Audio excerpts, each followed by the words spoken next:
Hello and welcome, everybody out there in YouTube, Twitch, and D&D land. I hope you're all having a fantastic day today. Before we jump into the action, don't forget to like, comment, subscribe. All of those things help us out tremendously. If you're interested in supporting our community a little bit further, consider becoming a member here in our YouTube channel. Memberships start at just $2 a month, and you gain access to some really cool emotes. And if we get one more member, I can make another new emote. And I'm actually really enjoying making emotes now. They're fun. And if you have a Twitch Prime subscription, like Dark Rave just did, Dark Rave, you can send that on over my way. And at minimum, if you have an Amazon Prime account, link it to your Twitch, use that free sub every month on somebody, or else you're giving that $5 back to Bezos. Why would you do that? Why? It's your $5. Spend it on somebody, even if it's just on some random thought on the internet. Do it. But yes, I think that'll be all my shameless self-promoting. Whispers beneath the birch stones. The tale winds onward, and the road grows older beneath your feet. I heard it on the breeze that brushed past the stern mistress's sail, that familiar hum of old magic stirring again. The kind that clings to wanderers and refuses to let them walk untouched. It seems the land itself began to remember you. Tanatar felt the first pool, a shard of memory buried like a spark in ash.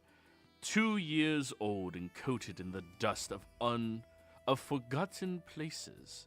Nesian recognized the shape of the things beneath it, the 7 roots of Kryn, the lay-threaded spines of the world.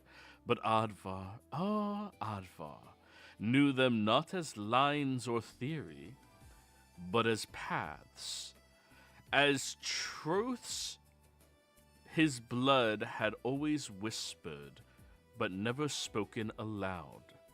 And so you followed the birch stones. White as snow, ringed in black, they led you westward like stepping stones placed by time itself. A trail sharpened by Max's memory and the gentle tug of destiny. One moment you were on the road, the next you had walked straight into the grove of return, as if the forest had been waiting for you to finally look up. There, nestled high among the boughs, was the little treehouse, charming, unexpected, and apparently occupied. Ripley, a kobold no larger than a loaf of bread, jittering with nerves and stories, loyal as a frightened puppy, and absolutely certain Max intended to eat him. But after much reassurance, and a lesson in why you never judge a dragonborn by their scales, he welcomed you in.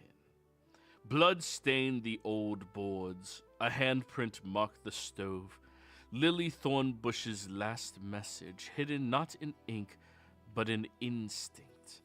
And behind that stove, Advar found the tunnel, a narrow living passage leading down into the heart of the great tree. There inside the hollow trunk, the truth of your lineage waited. Carvings older than the cataclysm wound along the walls, stories of thornbush wanderers who guarded 7 sacred groves, a tide-swept cavern, a storm-crowned peak, a ring of whispering aspens, a den lit by gleaming beast eyes, a volcano whose sap burned like living fire, and the final valley tree, the grove of life, whose branches, if the stories are true, touch every corner of Kryn in dreams.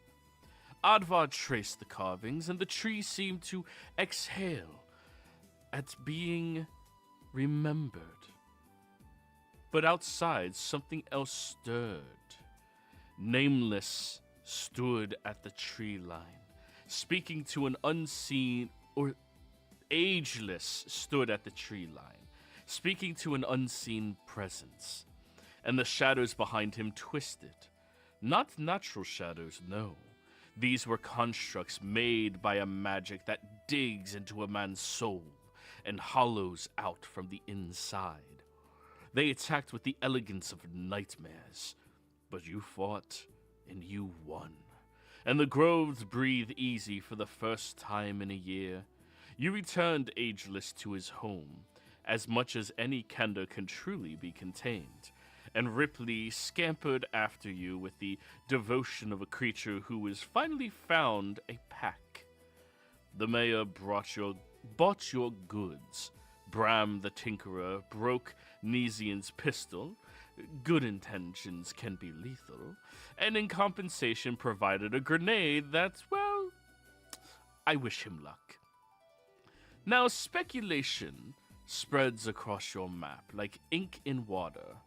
Sylvanesta's aspens, Quellinesti's volcanic scars, the storm giants who brood upon their peaks, the darkened woods where beast eyes shine like lanterns, and a tide cave, perhaps hidden on that unnamed island Advar found. The 7 groves are waking, and you are already following their roots, whether you meant to or not. All of you hear Lorien recapping the specifics of the story that just took place, though he was on the boat the entire time. And to Ripley, that's weird. He knows exactly what happened, even when you weren't there and even when he wasn't there.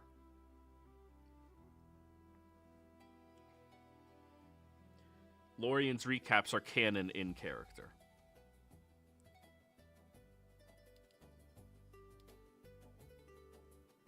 You're muted, Ripley, if you're saying anything. I just look at him strangely.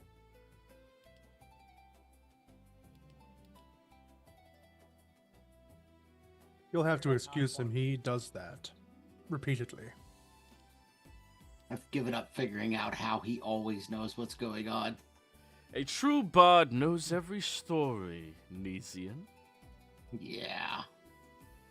So you seem to.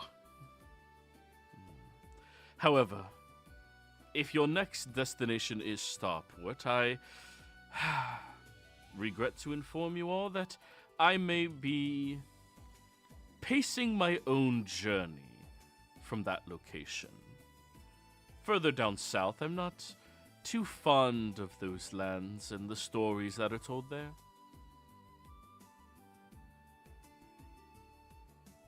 What, you're gonna leave us? That's too bad. Yes. What a shame. I know you will miss our witty repartee that we get to enjoy, Nesian. I will miss you almost as much as Cracker or whatever his name was that we met up with last time we were somewhere. I don't remember his name. What was his name? The other bard? Chirp. Yeah, Chirp. Oh, you got that Cracker. quick. Nesian doesn't bother to actually remember his name. I remember his name, just Nesian doesn't. Yeah, I would have. I'm flipping through my notes. You're all like, "Oh, I know his name. His name's Chirp. That asshole." It's like he's one of my Nesian- enemies. He's on my list. I don't need to Nesian remember his remembers the name. stupid bards that follow Yeah. us around. I like Can the I- bards. They're amusing. Although Chirp was creepy. Yeah, he Lorien's was. cool. No, Ivor he's likes not. Lorien. Can I try to recall why they may not like the area south of Starport? I mean, I haven't. That's where I'm from originally, but I haven't been there in years. Insight try to- check. Yeah, I try to get a little bit of a clue as to why. 14. I think Advar assumes he's racist. He doesn't like dwarves. You're heading into the southern hemisphere. Nowhere. Yeah, like, nothing about him suggests otherwise that you can glean with a 14. Okay. Do I? What time of year is it? Midsummer. Midsummer? Where we are? Yes.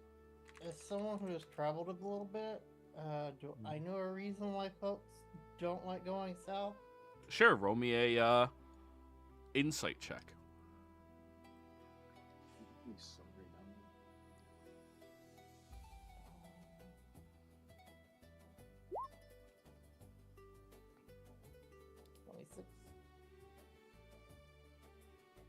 You took expertise in insight. Athletics, insight, perception, and stealth. Tell me you have trust issues. All right. I love that there's a +1. I wisdom literally stated bonus. the reason why I have insight as one of my expertise. It's, am I food, am I friend, or am I foe? Always food. It's that skittish, like, demeanor. Just the right circumstances haven't occurred yet. None of them are in my charisma skills, and charisma's my highest stat.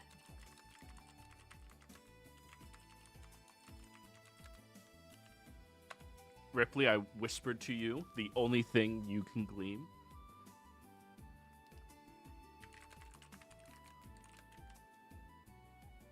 Oh. Gotcha. And the moment you look at him that closely, he slowly turns his head and looks back at you, smiling.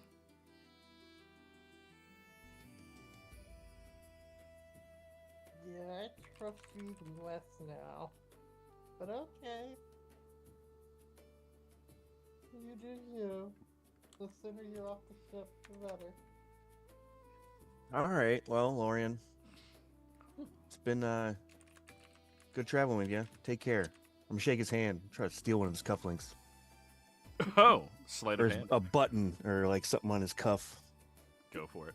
Something to remember him by. First roll of the game was me stealing one of his buttons. Sleight of hand. Probably don't have guidance, but 21's still pretty good. 21's pretty good. You do not get a button from his sleeve. However, you do get one of his bracelets. Oh, that's disappointing. Only a Kender would be disappointed that it's not a button. Yeah. He's got Or at really least nice Oddbar buttons. specifically. He does have very Don't you remember? nice buttons. Lorian is well dressed. Like, Yes. you know, he's not Oh, like that's ridiculous, contrast of how I look. but he's like, you know, he's like a good looking bard. You know, he's all like, got to look presentable. And oh yeah, man, I still got. Oh yeah. So now I got one of Lorian's bracelets. Yep. Anything, I'll look at it later.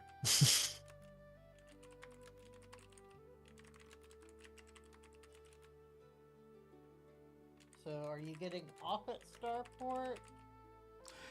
Yes, I do believe I will be.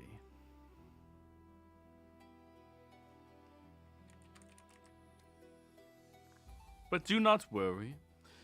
If I understand the whispers of the wind and the ache of adventure in your hearts, I will see all of you again one day. And I'm sure you will have glorious tales for me to tell. Oh, sure. Now the threats come out.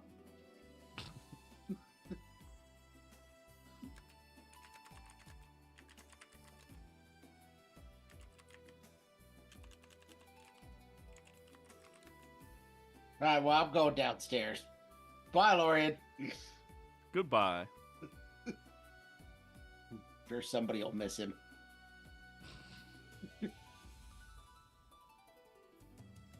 Anything else? Anybody else? Or just blinking at him? Just stare and blink at him. I've never really talked to him, so I've known him for like a week. If maybe up to 2 weeks. I'm kind of like, oh, you don't want to go south? All right, that's fine by me. I know where we're planning to go is a bit more dangerous than where we've been thus far, but I would always assume you would just stay on the ship. No. I go where the stories suit me best. After all, what responsibility is greater for a bard than to retain all of the history of the adventurers? In the inevitability of your untimely demises, you want someone to remember you, correct?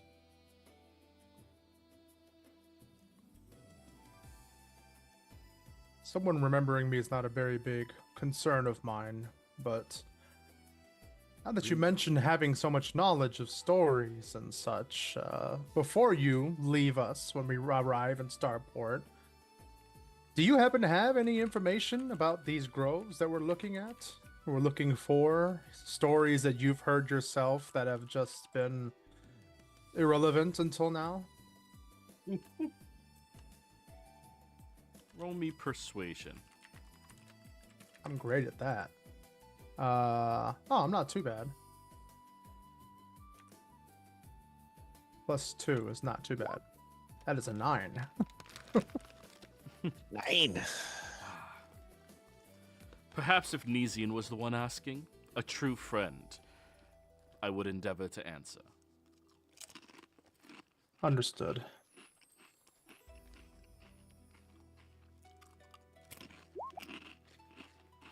Predatory territory are we going to be entering? Oh, we haven't told you yet. No, I thought you I were- was directing that at him. Oh, okay.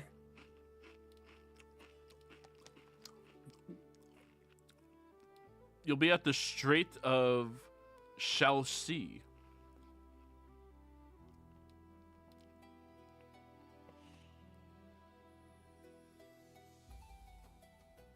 And then you'll be going to Qualinesti, I believe? I'm gonna Yes. ask him, is there a specific reason? Are you afraid to go south? Are you what? Afraid. Is he afraid? Oh. Dear, dear Maximum. No. It's not fear he has. It's respect. Which worries me even more. Lorian likes to do his own thing, you know? He wants to stay in Solamnia and not go south, whatever.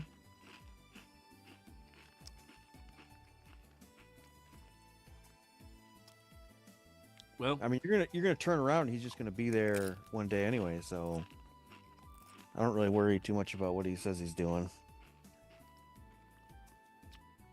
But I don't really worry too much about what I'm doing either. thank you, Adva. I knew since the first day we met, we would trust one another. Sorry, I knew since the third day we met.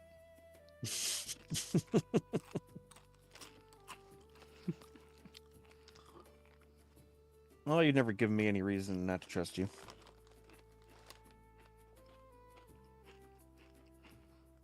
I don't believe we formally met. No, the manners on this vessel are severely lacking. Well, That's true. Maximum, this is Maximum. He's an old friend of mine from traveling, and we ran into him in Palantis, and he came aboard, and we've been getting into trouble since then. This is Lorian. I similarly ran into him on a caravan where I actually met Nesian and other folks who aren't here, but yeah, you know, adventures, man, good times. well, cheers, Lorraine, and good luck. Good luck to you as well, Maxim. I hope that you find a land that suits your needs and desires. You as well. and may your scales stay brilliant and firm.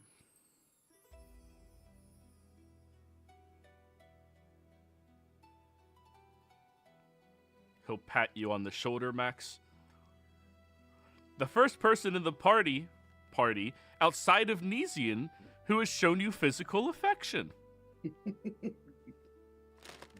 When did Nesian ever show me affection? The first day he met you, he threw his arm over you. Well, I thought it was because I was intimidating someone, or he wanted me to intimidate somebody.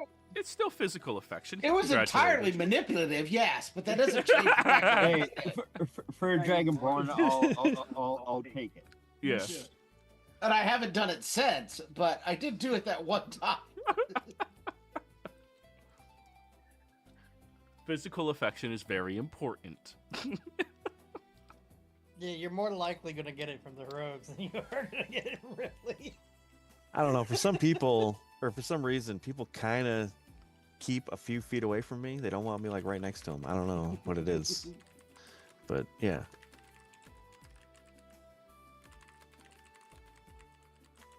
I Can't imagine why.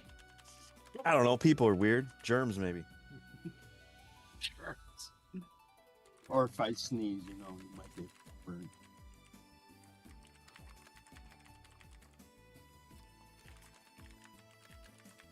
All right, Captain.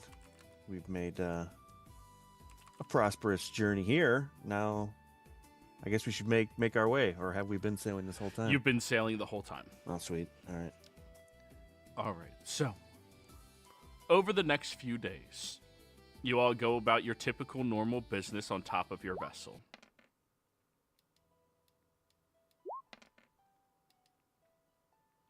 Got a potion for the second day. Hell yeah. I will try to use some of the poison ingredients I have during our trip to make some poison. All right, go ahead. I have 200 gold pieces of basic poison supplies. Which is 4? 4 potentially? poisons worth, yeah. Poisoner's kit using wisdom, intelligence. Mm-hmm. Which one? Wisdom? Sorry, intelligence. No! Okay, here, roll. Damn it. No, you fail on that one. Alright. What you doing? Trying to... This poisoner's kit that I've had for some time, I'm still learning how to utilize it efficiently. I've got the supplies and the materials here, and I kind of point at like a mortar and pestle and a bunch of powder and some oils that I have, but it seems that when I'm trying to create it, it's just not coming out in the right consistency. I need it to be able to pour easily, but it always comes out as a goo, and it's sometimes even worse. It's useless. Should be liquidy, soft, easily spreadable on a weapon. You're not using any thickening.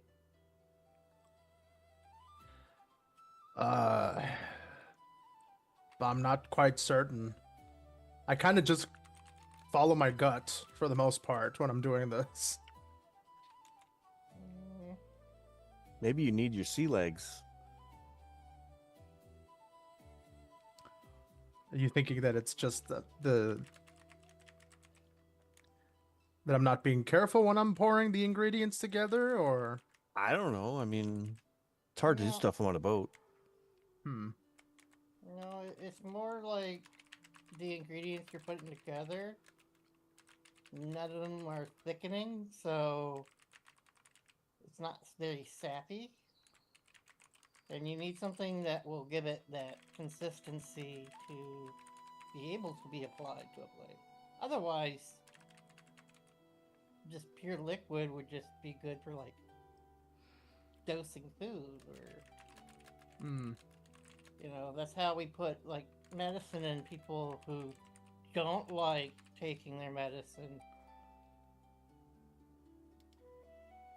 That makes sense. I show him my quiver, and it's basically a quiver you wear upside down because the top of it is just a cork So all the arrows you stick inside stick and stay stuck in the cork. But when I apply the poison, I just pour it down the cork side. So it just spreads across a few of the arrow tips. And I go, see, this is the reason why I have it somewhat liquidy, so it can kind of spread, but it's just not coming out right. I'll give it another try later. With arrows, soaking them for a long time, it'll soak into the actual arrowhead.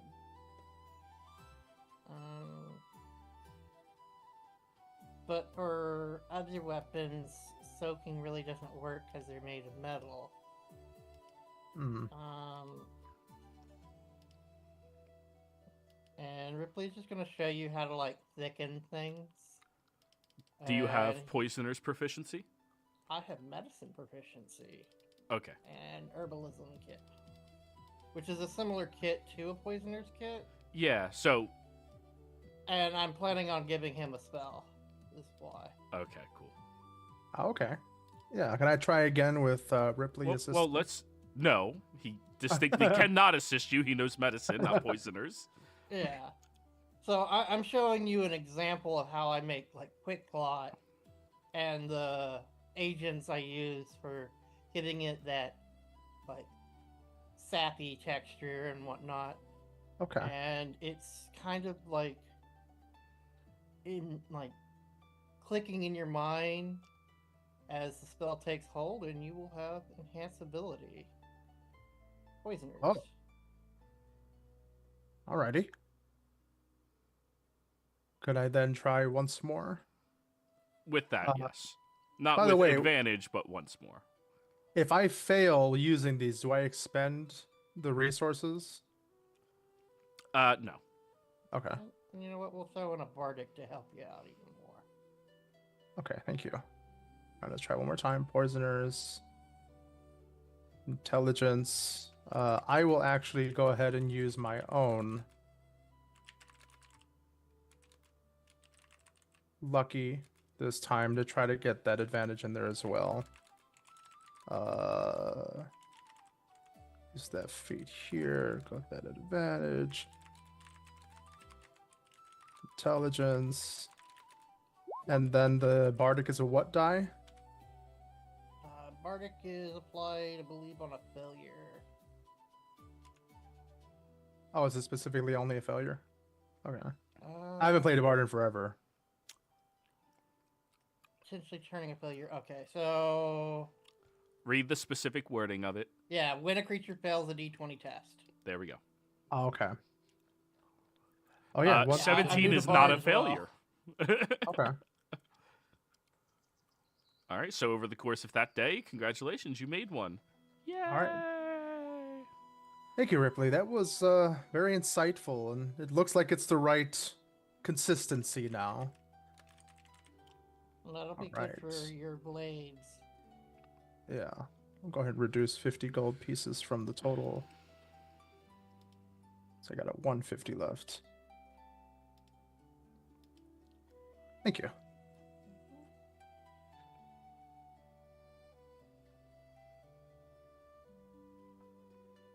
All right. Sorry to draw that away.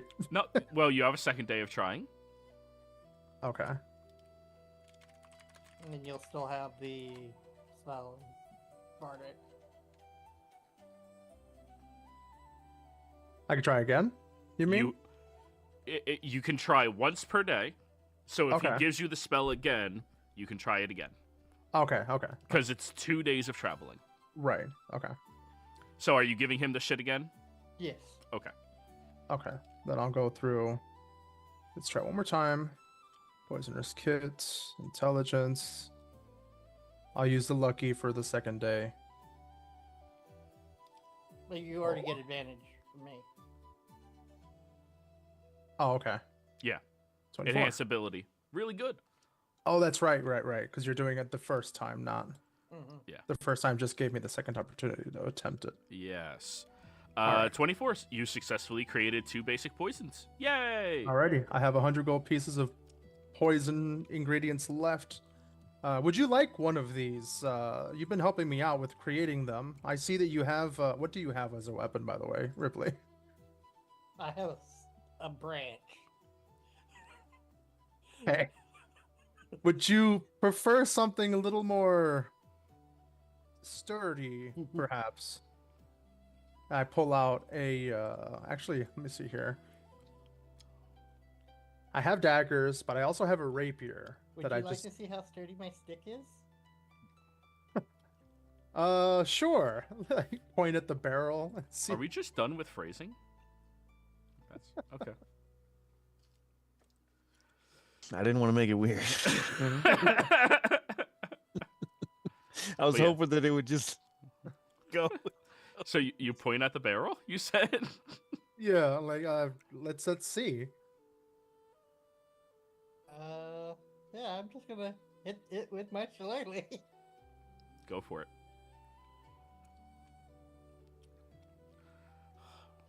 Don't know why I forgot you were a druid, or at least had that spell. Yeah. Shillelagh Yeah. the fuck out of that barrel.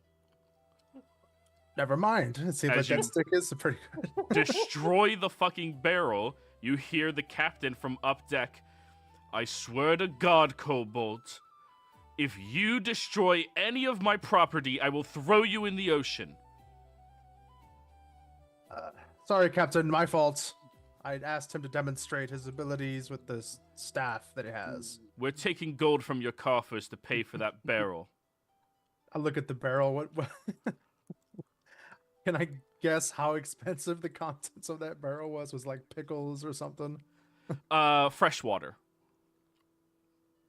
All But right. it's the price of the barrel that she's more concerned about. Right. The water in the barrel's like 4 gold. Okay. Yeah. She's just... That Well- belongs to Lord Ebenezer, not you. I'll go ahead and head up top and hand her the 4 gold and say, "My apologies. We'll make sure not to hit such fragile items in the future." Use yourself as the demonstrations from now on.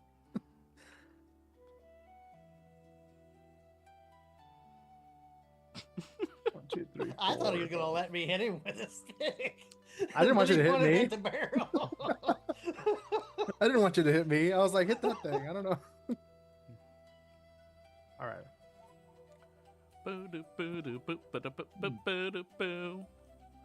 All right. Anybody else doing anything for their 2 days? Any poisons? I'm just watching them fill around with their chemistry set. Fair. I wanted to work towards something that would probably get finished up in downtime, but you specified that the broom's not really for combat. Would I be able to train with it if I like don't use my shield since I have like Warcaster? I know the broom has a higher speed. I don't really want to like go faster. I just want to be able to, fly if I needed to. So you want to start training in like riding? Yeah, like gain proficiency and like I was thinking the trade-off would be I would gain flight, but I would not be able to use my shield, so my AC would lower. Yeah, that's fair. Like Alright. because I would be holding the broom instead of my shield, so I would be like stow it, and then I would like. But I'm not trying to like go like 50 feet around like the broom says. Like if I'm doing this, I'd probably only go 30 like I usually do. It's just train towards this, and Right. You can begin doing that training, yeah. cool. It'll probably take you 10 weeks. Oh yeah, I'm sure it'll. Yeah, like I said, this is something that's like gonna finish up in downtime, but I just wanted to say I'm trying to do it. Is there any possibility that I can, I don't know, learn another language while I'm just sailing, or is that something? You can, over long periods of time. 2 days is not enough time, sadly, to learn a language. However, if you are canonically trying to train yourself in a language, you just need somebody on the boat who can train you. And if it's not a party member, they're going to be charging you gold to pay them per week. If it is a party member, they may charge you gold per week.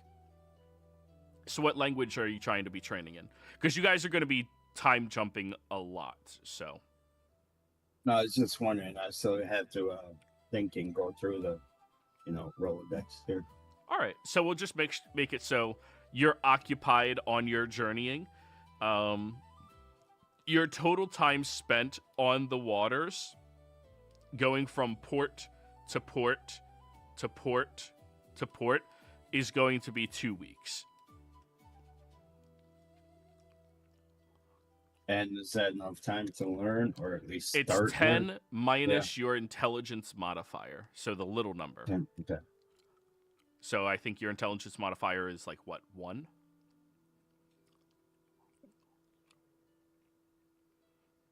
That was in mine. That was a question. It's okay. 0. Yeah. Okay, so it'll take you 10 total weeks, but we're marking it down that while you're journeying, you're doing it, even though you're still choosing which one. Depending on the language, you have to know what's available to you. So everybody, type out what languages you know if you're willing to train him or not.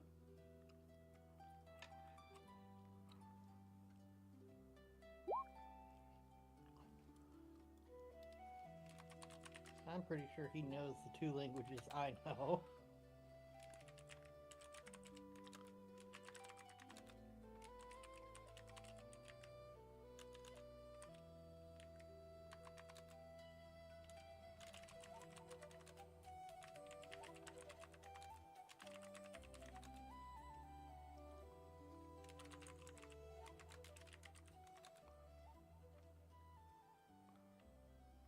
I just. No, I was just curious, but I think I have all of those. Well, actually, I shouldn't type out which ones Lorian knows because you're losing him. No. Well, I can always tie him to the, No, I'm just kidding. You can try. Yeah. Lorian can take care of himself. Oddvar's He the broke only what's his one face's with no. foot when he tried to escape. You saw nothing. Everybody You saw just that. saw that the leg was bent in half. I'm not that mean. Yeah. So any of those languages pique your interest in being trained in?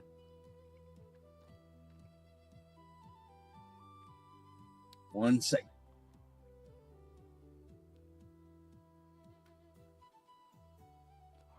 Undercommon is like common, but down under. It's what people from the Underdark speak, which is beneath the surface of the world. Yeah, I have common, dragonic. God, I can't speak, and undercommon. So let me give it some thought. But yeah, Go ahead. Yeah. You're Okay. good. Yeah. Just mark down 2 weeks of it spent when we get to that destination. Is Kinder similar to Sylvan? Kender is halfling, but in this world we call them Kenders. Gotcha.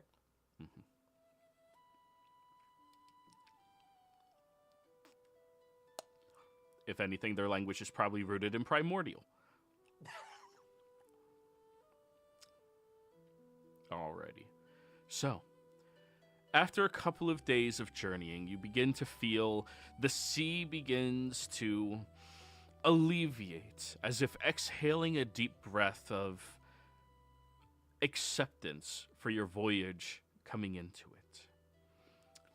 The air turns drier in this location, far warmer and more hot, and you're given a stern warning from the captain to be drinking water every hour while you are in this hemisphere, despite what you may think. Ew, no, I'll be perfectly fine. She is making sure everybody will be perfectly fine. Now, as you all are continuing your voyage southwards, you will eventually find your way over towards the port.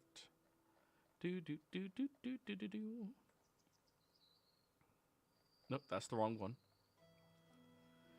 The morning sun breaks across the horizon as your ship glides into the wide mouth of Starport Bay.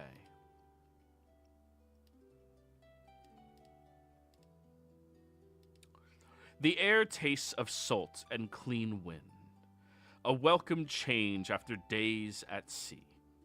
Ahead of you, the coastline rises in gentle tiers of stone and timber, stitched with the colors of new banners and the bright glint of hammered Solamnic steel.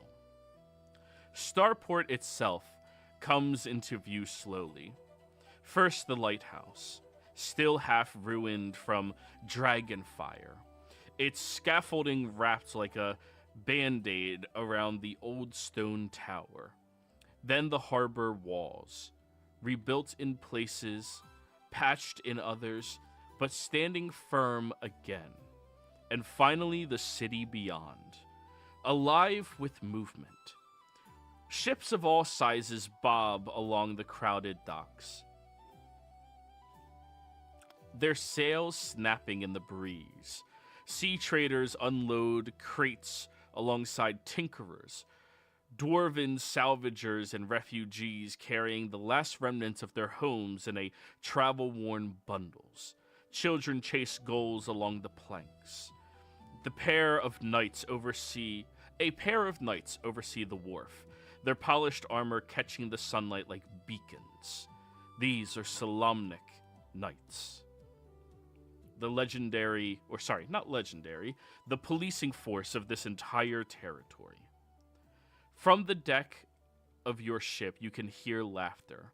Not the mocking, strained laughter of desperation, but the genuine, relieved kind that only people rebuilding their lives can make. The docks smell of tar and fresh lumber, but also of cooking fish, hot bread, and spiced cider. Lanterns in bright colors sway overhead, giving the harbor a festival glow even in the daylight.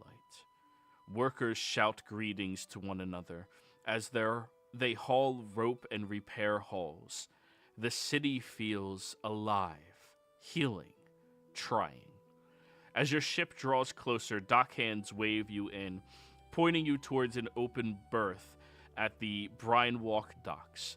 The tide carries you smoothly forward, and for the first time in weeks, you feel the reassuring thump of your hull brushing against solid wood. Ropes are thrown, gangplanks lowered. A soft cheer rises from a crew on a nearby vessel as they finish repairing their mast. Another small victory in a city made of them. You step onto the dock, and the boards are warm beneath your boots. For a moment, with the breeze lifting your hair and the harbor bustling around you, Starport feels like something rare on Ansalon these days. A place that remembers what hope looks like and is trying its hardest to hold on to it. As you all have arrived here, the dock hands... Wait, you guys can see that, right?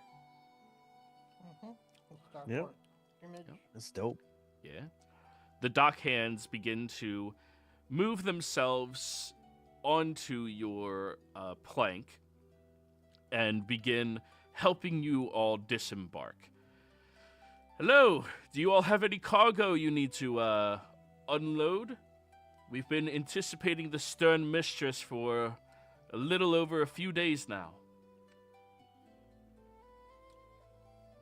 You've been anticipating us. Yes, Lord Ebenezer had sent, Lord Moonshadow had sent a letter to us, letting us know that you should have some goods for us to procure for you, and also to set up a warehouse for you to work out of. No, I wasn't aware that Wow. Lord Moonshadow was sending out word ahead of us.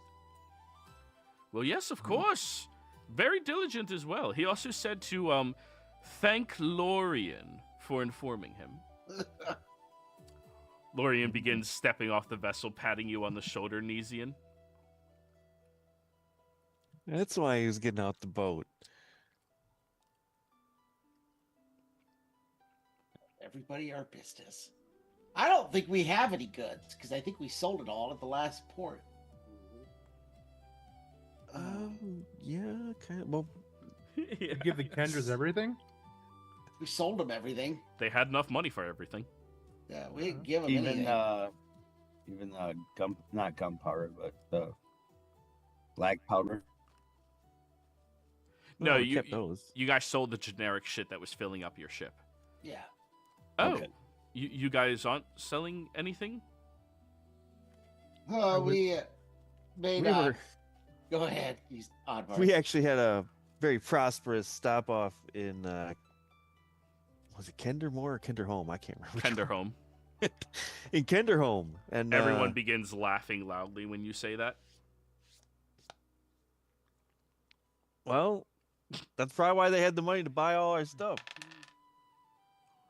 The Kenders don't have money. They stumble upon it. Well, yeah, and they gave it to us for our stuff. So we're not going to be working out a deal? Or...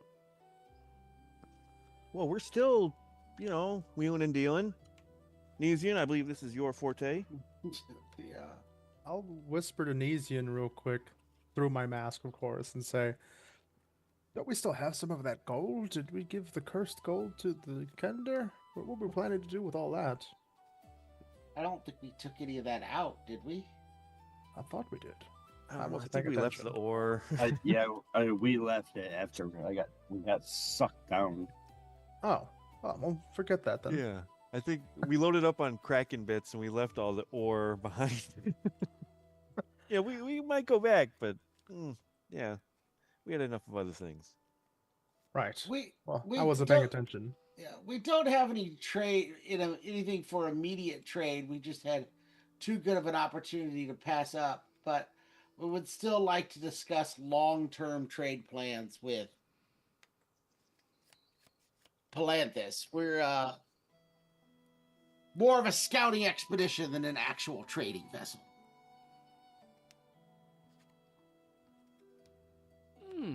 Very well.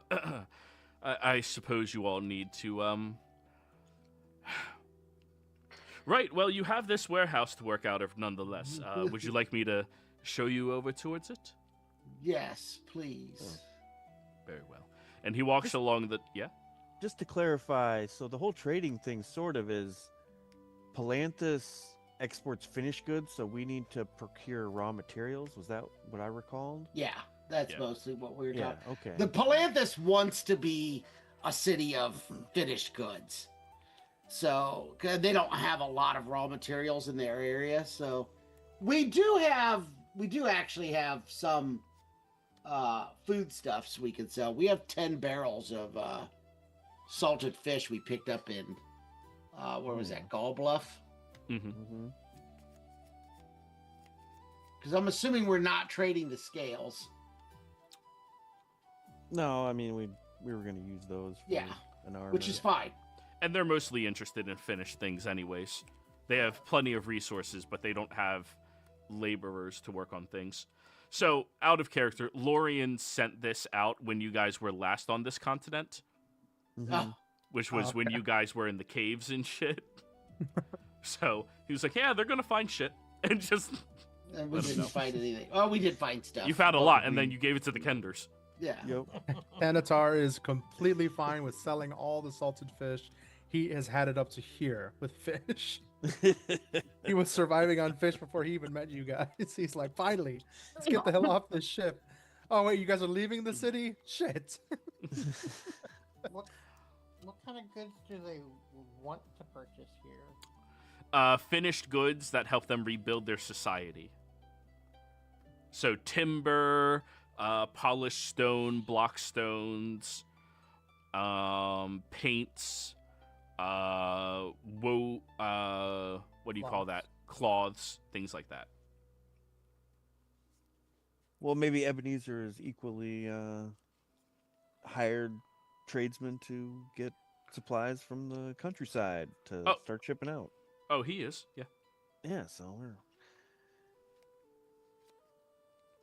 I guess we'll just, we can establish the relationships, not so much the actual trading just yet. And establishing you are. All right, going to the warehouse. Woo! As you guys, yeah. No, go ahead. Last time I was in a warehouse, I burned it to the ground.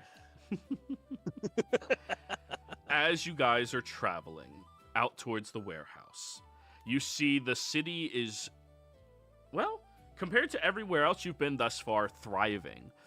The people are bustling and very busy with their work, and many individuals seem to be trying to learn new skills and help that to express how they're going to rebuild their society and everything like that.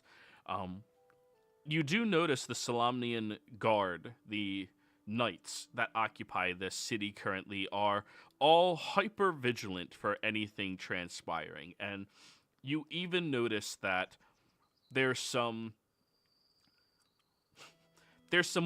bounty posters placed around the docks and the city.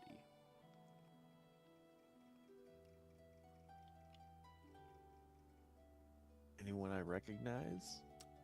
Are you stopping to go look at it? Sure. I would be going with you. Alrighty. When you approach over there, there appears to be a portrait of a dwarven man who is very pale of skin, must be Durgar of some kind. And then there's a portrait of an elven individual with a slightly purplish hue to them.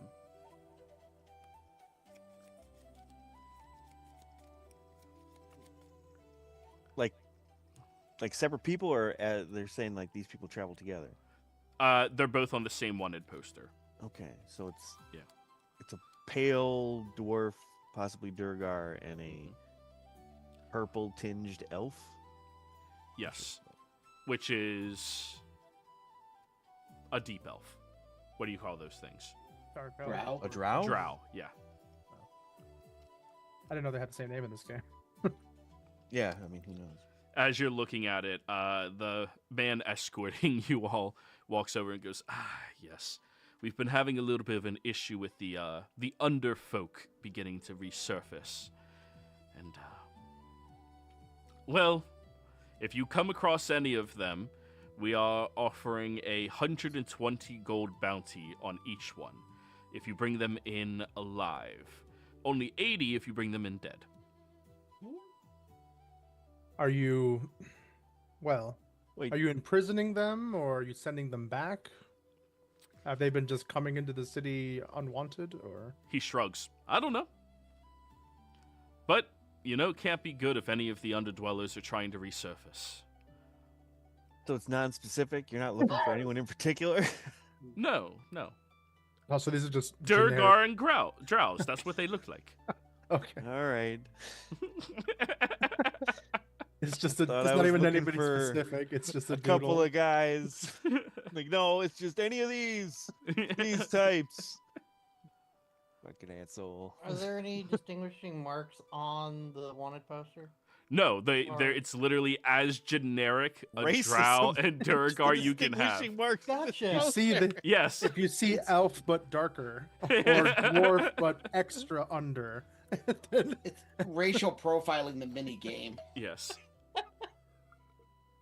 Well, yeah, we do- Tanatar kind of like you know the stories of them.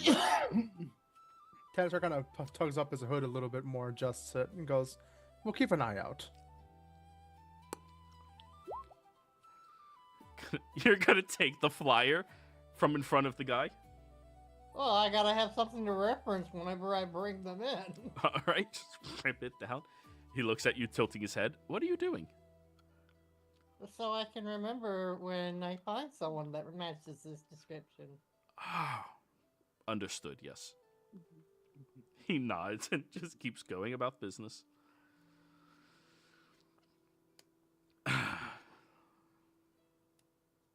So, as you all approach over towards the warehouse, you do find it is reasonably large. The inside of the warehouse seems to be able to fit about as much cargo as you could fit into your boat without all of the people inside of it as well. The ceiling rises about 30 feet tall, and the widest... Yes, you should. The widest portion of it stretches outwards another 85 feet. The openness of this area is so incredibly useful for anything you may endeavor towards. And most notably, for all of you, it would appear that Lord Ebenezer has bought you all a gift. There is a wagon here and 4 horses. Oh. That's nice. Such a nice guy. Not want to try and take these horses on the ship, though. Yeah, that's probably not a good idea. I mean, I know you could technically do it, but Well, the Ark held every single animal. I don't know why horses would be a problem. no, yeah, I mean, definitely you can take them. Yeah, pretty sure that's how. Odds are we want to leave. No, Sure, I that's- know. Odds are we'll leave him here, but is there a specific reason he left this wagon and horses? No, he said you all might be needing it now that you're down in this area, so to have it available for you. Okay. You will not have that, Tanatar. Oh, wait, no, you would, yes. Okay.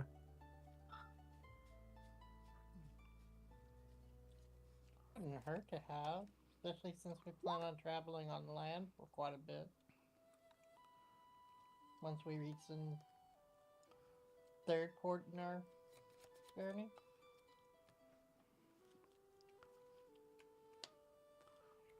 There's a lot of Well- mountains and forests and stuff. I don't know if we want a wagon.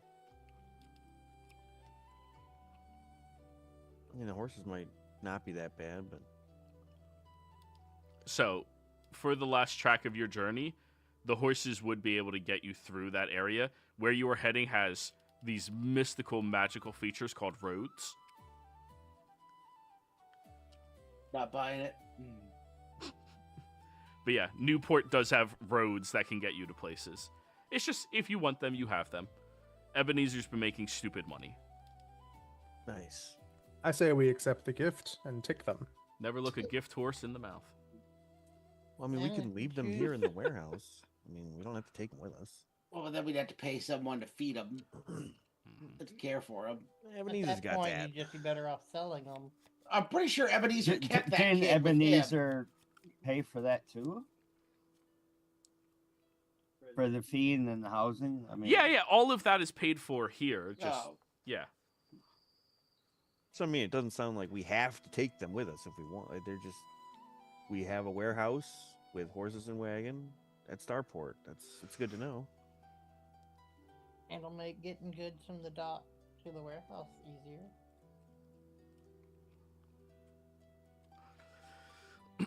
And also, which of you is the Nesian? that would be me. Lord of Commerce. Pleasure to meet you. And he gives you a gesturing bow. I will give him a polite bow back, just slightly not as low as his. Lady Vathros is anticipating you tonight. That should be. I look forward to meeting her, and I'm assuming you can direct me as to where. Yes, of course. And he will walk you out onto the main street and point at the gigantic estate at the top of the hill. Perfect. Yes, that is the magistrate's estate. You may refer to her as magistrate. She usually prefers that over lady, just as a heads up. I appreciate the tip. Yes.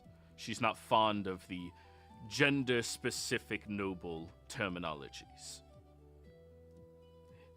You can see his eye twitches a little bit when he says that.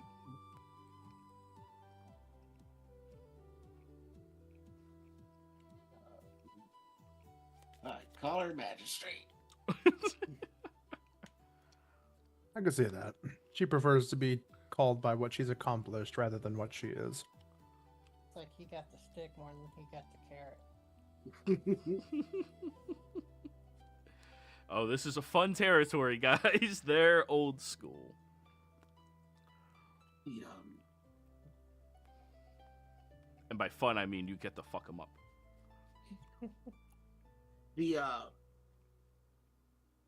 Did this guy give us a title or a name for himself? No, he didn't. He just seems like a dockhand. Oh, okay. I will thank him kindly. I will give him I want to seem generous. I'll give him a gold. Thank you very much, sir. Now, if any of you are requiring of any further assistance, I have asked one of the other dockhands to remain vigilant outside of your warehouse.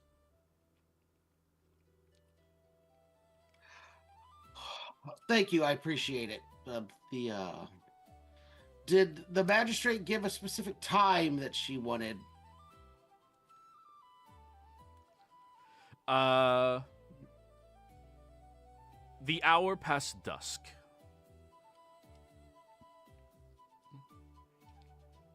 Like 6 p.m., but, Right. you know, without clocks and shit, it's the hour past dusk. It's not everybody has a pocket watch. Shit's expensive.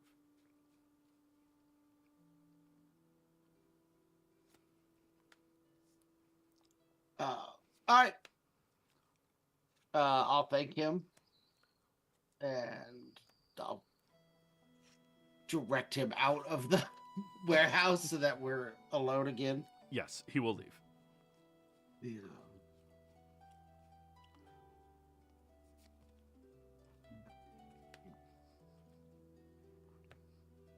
So, do we have anything else we want to do here in town other than meeting with the magistrate and attempt to set up a more formal trade agreement between the cities?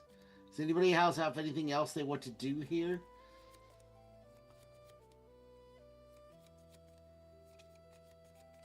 Not really. I mean, No, I think the faster we are finished with this city and move on, the better.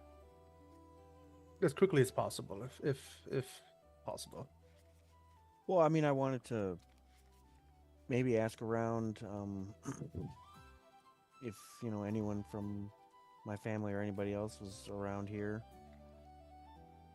Get in contact with people regarding the refugees that have passed through. You might remember. Okay, that's a good idea.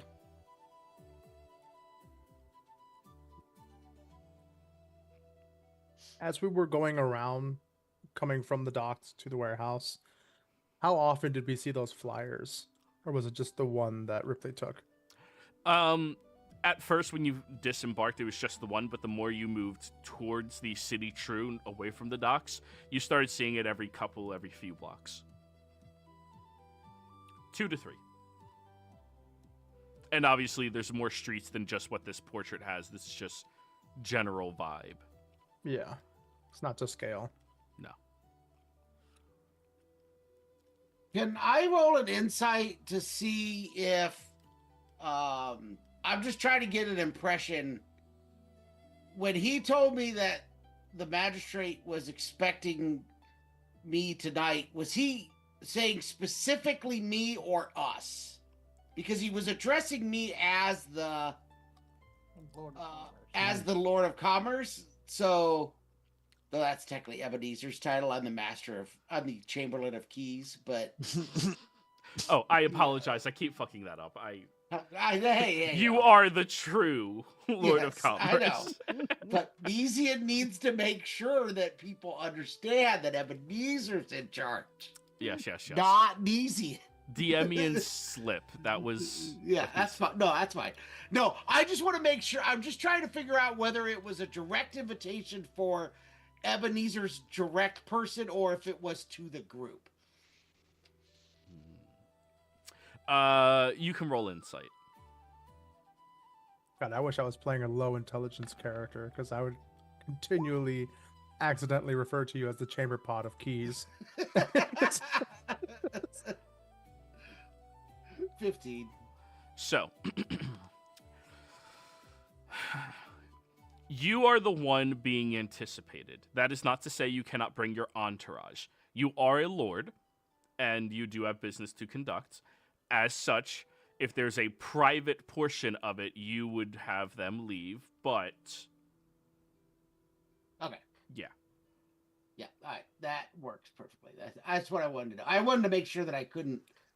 whether I needed to tell people don't go, or whether everyone... It's up to individual people whether they come or not. So that's all I don't was think trying to she get would at. like me there. Well, I But yeah. mean, obviously, it's up to you whether you want to come or not. I can always give a reason for you. Maybe you're a new pet that I've acquired. Though Ebenezer, I look like I'm like flea ridden. Like Oh, I wow. look very. yeah. If you want to come, we're gonna have to get you new clothes and a bath. There's only so much road dust that I can explain away. Then that is too much road dust for me to explain away. And we've been on a ship, which is Yeah, well, road salt then. Whatever. no. I'm just saying the fact that you have Oh, so my much on snap. you while we've been on a boat. It just goes to say how dirty you are. You have road dust. We haven't even been on a road. Yeah. If you guys want to wash up, feel free. You can do that beforehand, obviously. Yes, You I will- arrived at dawn. Okay. Oh, okay. So Yeah. full day. All right.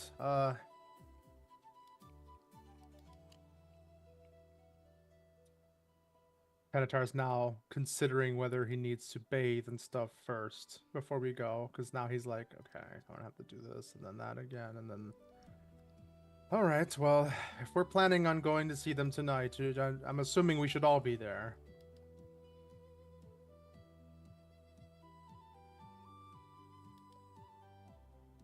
Well, that is up to everyone that wants to go. I'm assuming this is mostly a trade agreement meeting, but that doesn't mean there isn't a chance to.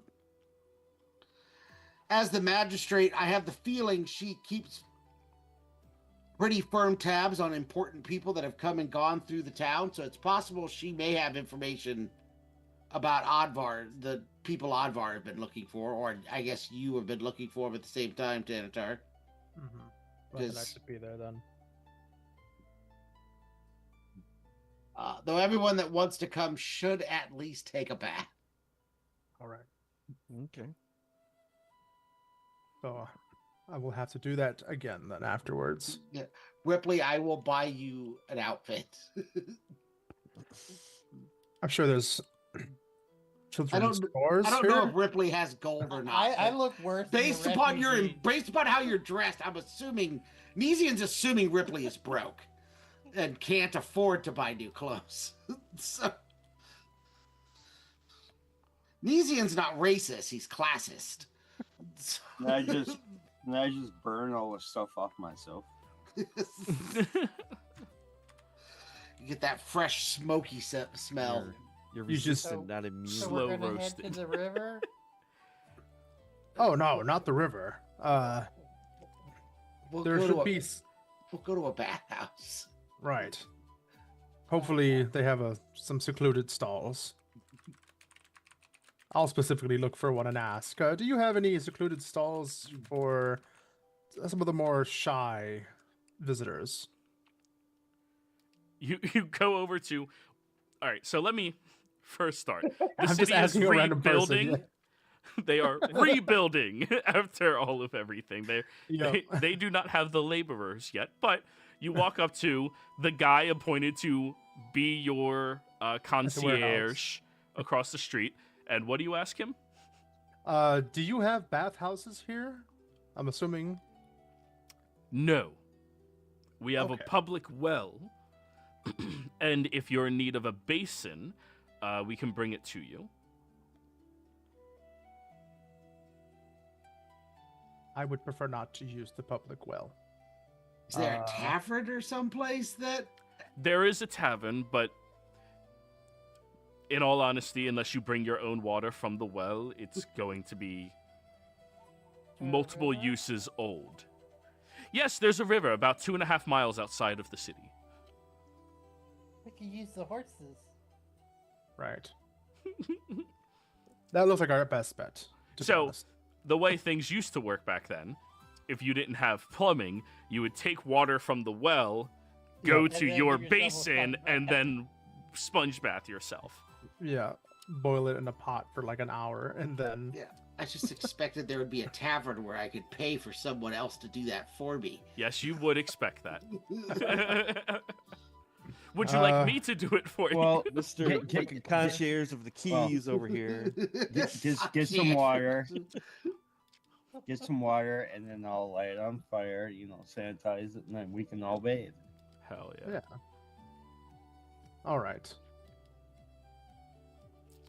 I get back to Palanthus, I'm buying a tub that we can bring with us from town to town.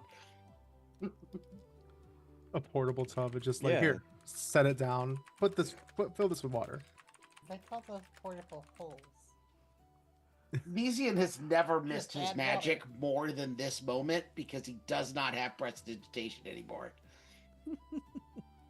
Oh, does that still help? Hmm? Does that help with the cleaning? Prestidigitation? Or Oh, magic? yeah. Magic it certainly can.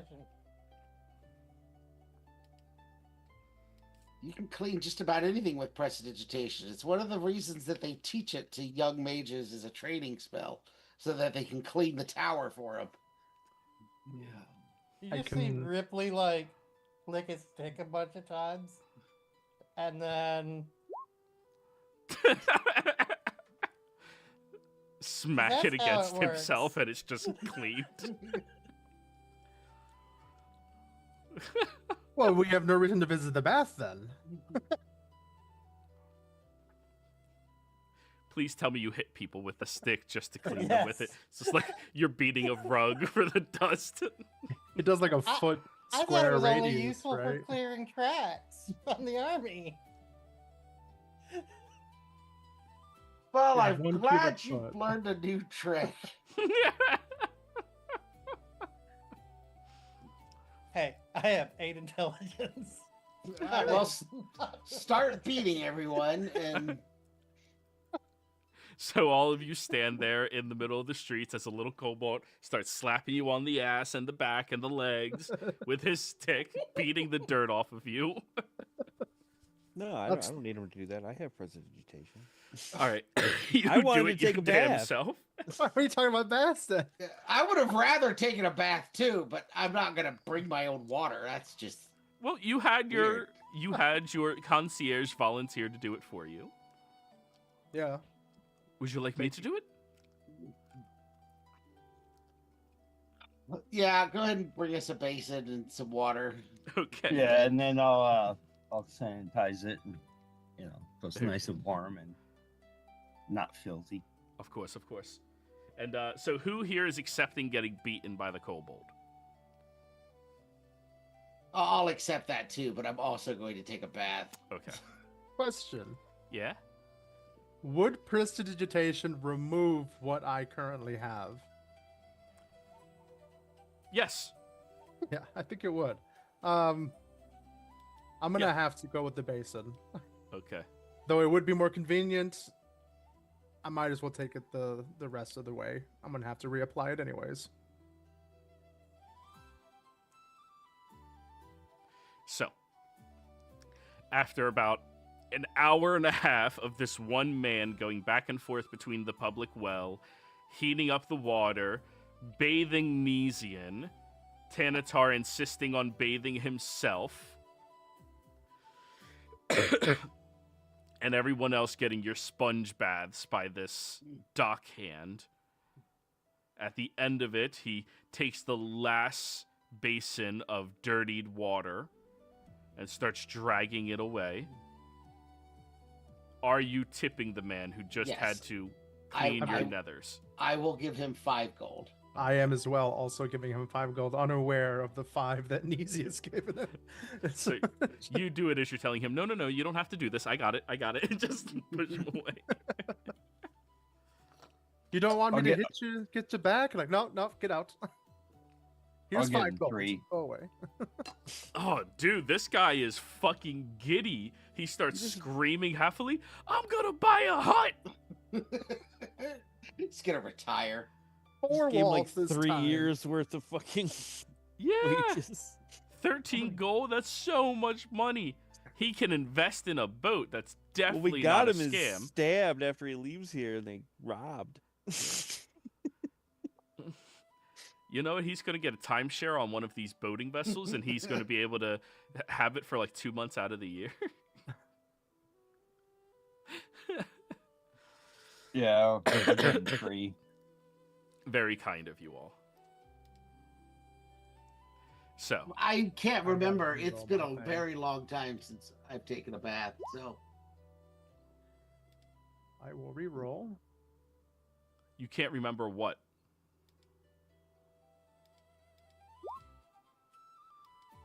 Yes. Easier to do on clean skin. Seeing how much money the dockhand made.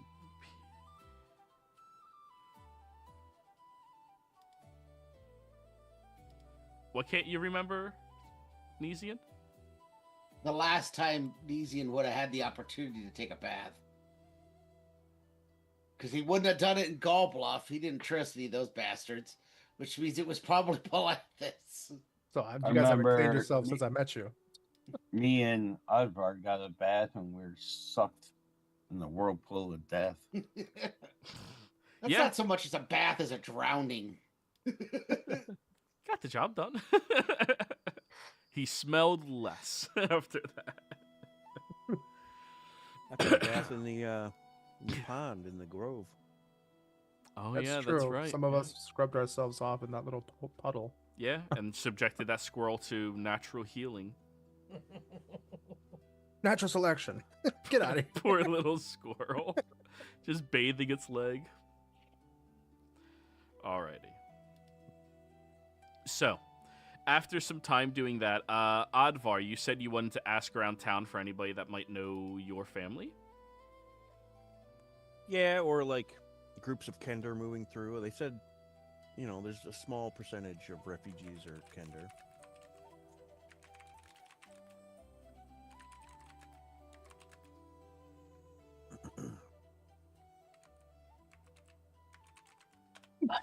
Alright, so go ahead and roll me a persuasion roll. Where's the Goodlum Peninsula again? In the town? No, it says the refugees are from the Goodland Peninsula. So I was in the Starport. Yeah. breakdown. I'm getting over to that map. Persuasion.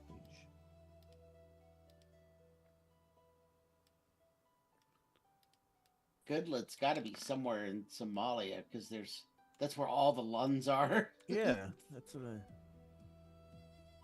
just couldn't remember. The peninsula, I think it's not on the map, but I think it's like somewhere over here. Okay. Because it's a peninsula. Probably that area on the other side of the river, maybe. Yeah, probably. Because Blackguard is there, so yeah, they would have to come all the way there. All right, but yeah, that's still 10. yeah. People in this town seem really fed up with Kender already. As you walk up to the first one, he immediately shoves his hands into his pockets and like scoots past you quickly. Excuse me. People aren't very friendly. No. You go up to his shop and immediately they take out a broom and start like pushing you away. Hey, Jeez. You're used to this treatment. It's been a Yeah. while, but you're used to this treatment. man. Should have stuck with the group by myself. I'm just another Kender. Yeah. Shoot away. All right. Well, didn't find out much information. I'll meet up with everybody else and check out. What are you trying to find information about, Oddvar? Do you want me to go try and look for you? Well, no, just seeing, because we're sort of, this whole thing is tracking my family. My uncle is around somewhere. Like, you know, just trying to, because I do want to find my family because I don't know where they are. And Right. they're connected with this other grove thing. He's putting the word out. Well, I was going to go out anyways to do some recon, so I will ask that on my list too. Because we've got we've got the whole day to kill, so. I'm gonna go ahead to the tavern while they do whatever they're gonna do. Alrighty. I'm going to dress up in a disguise because I have disguise kit. I'm not going to go out as me. I'm just trying to get a general feel. So I guess I'll look for three things. A general feel on what the people of the city seem to think they need. What they're missing most in the city from the people's standpoint. So what I think people would buy the most of personally.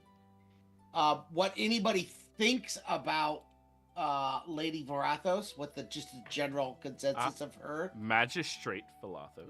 Well, I know you have her in the handout as Lady. I'm going to call her Magistrate. Okay, but okay. when I talk to her, but in the handout, she's Lady Varathos. Good. I have a note to call her Magistrate. Now I'll probably fuck that up. Magistrate. Yeah. And then I'll ask if there's been any Kender refugees that have passed through within the last couple of months, and just to see if I can find anything. Alrighty, so let's roll a persuasion roll and start with the first one. Huh? Or do we want to specifically ask if there were any any specific interactions between Kenders and wizards? Because that would stand out. If there were fights or I don't know. You would think that would stand out. It's this wizard was chasing a Kender through town. I'm assuming Thanatar is going to do this too, and I'll let Thanatar go after the wizard angle. That seems to be Thanatar's thing, to chase after wizards. But it's a good call.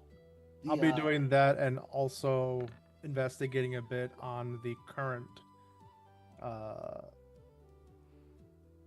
organization on tracking down and getting rid of the undercommon folk. So kind of two things. I'll see what I can get out of the barkeep and Right. patrons at the bar.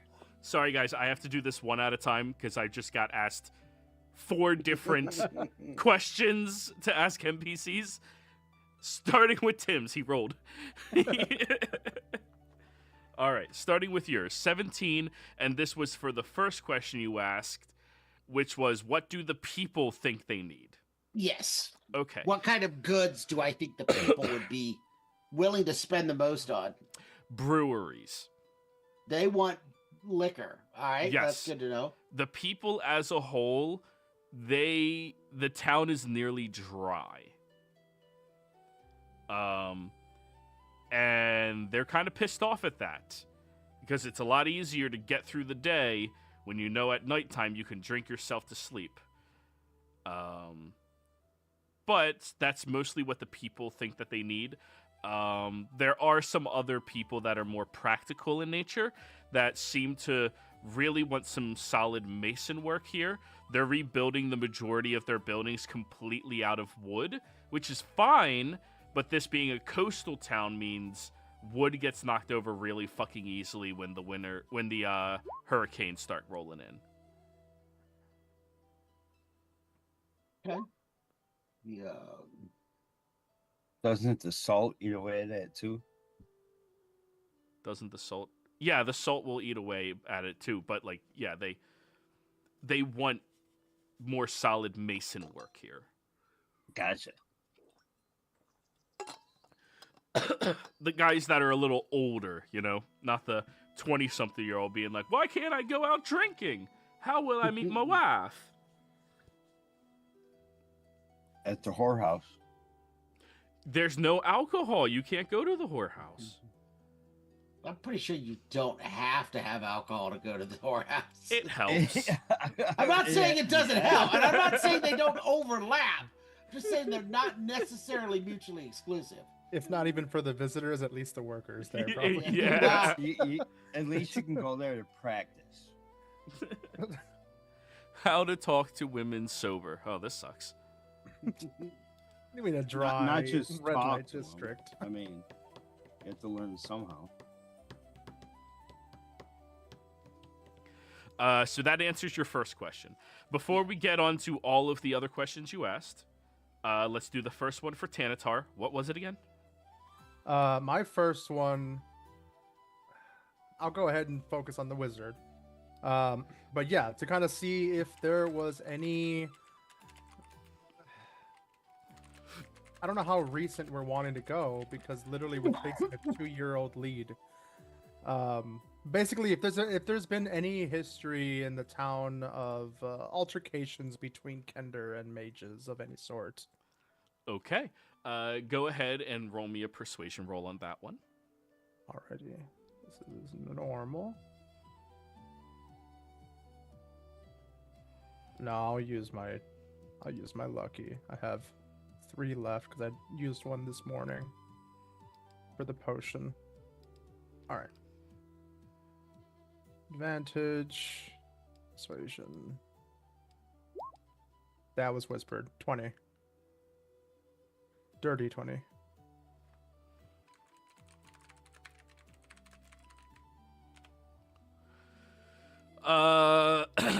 So, there's been no confrontations between mages and Kender. However, some people are worried about the undercommon folk beginning to appear within the city, as they seem to abide by a different law system. And some of them are acting as mages. People are afraid because my cousin's uncle's left cousin or left sister said that she saw, a drow come out, and suddenly that drow grew twice in size, and it was terrifying. Can I roll an insight to see if this is true or if this is she turned me into a newt kind of stuff? Go for it. Okay. 18. He sure believes that he heard someone tell him that. Okay. But that's, like rumors and shit. Drows don't double in size. That's a Duragar thing. Right. But they probably look the same to these people. Beards. like... Yeah. All right, that's my first question.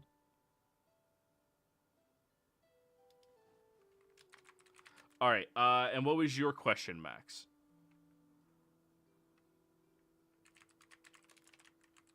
I just wanted to figure out what's to do with the, Kenders in town, and now apparently, where these uncommon folks. Why are they Undercommon. It's not undercommon? They're not uncommon, folks. They're undercommon. I was talking about myself. No, I just want to know basic knowledge. What's up with the Kenders and what's up with the, people coming up from underground.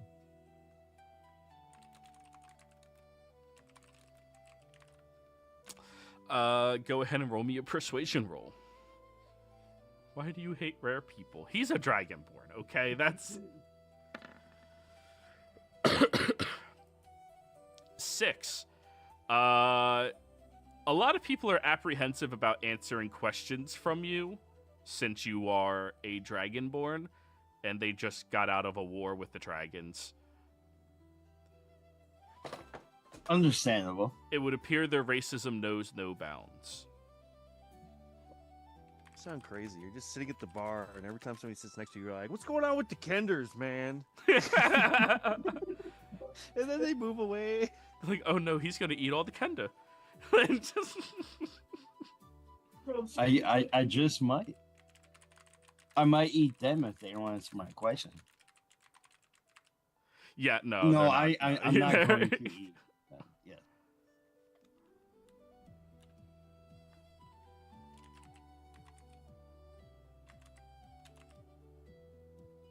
Better luck next time, I guess. Yes.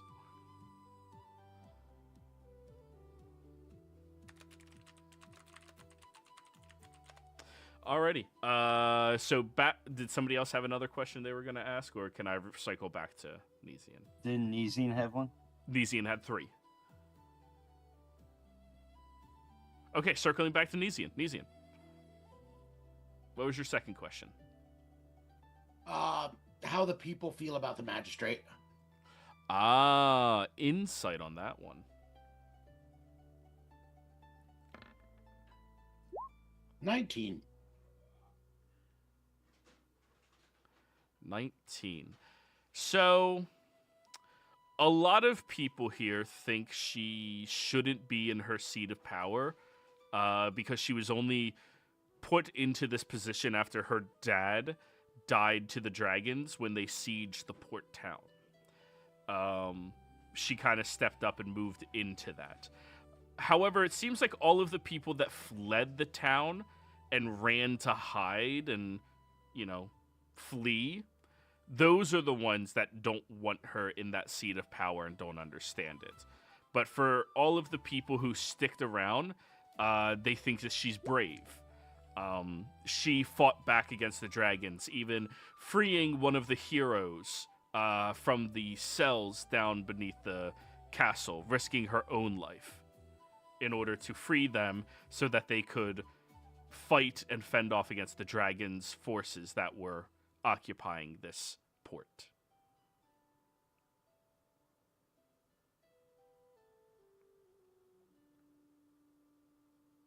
The general consensus is, if you were a little bitch who ran and hid from the dragons, you don't want her in that seat because you think it's nepotism. But if you were here the whole time, you recognize she did what she could for the city. That's a good leader.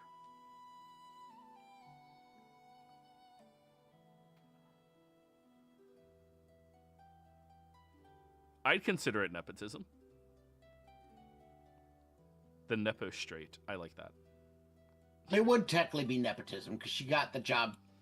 She was able to take the job because her father was it previously, but Correct. doesn't mean she hasn't earned it since. Yeah. You can still do good and get your job. Yeah, not all nepotism people are bad. No, Right. no. No, like that's why they gave her the chance. Yes. She just Yeah. sort of stepped in. She's Doesn't like, mean she's "Oh, back oh." at the job.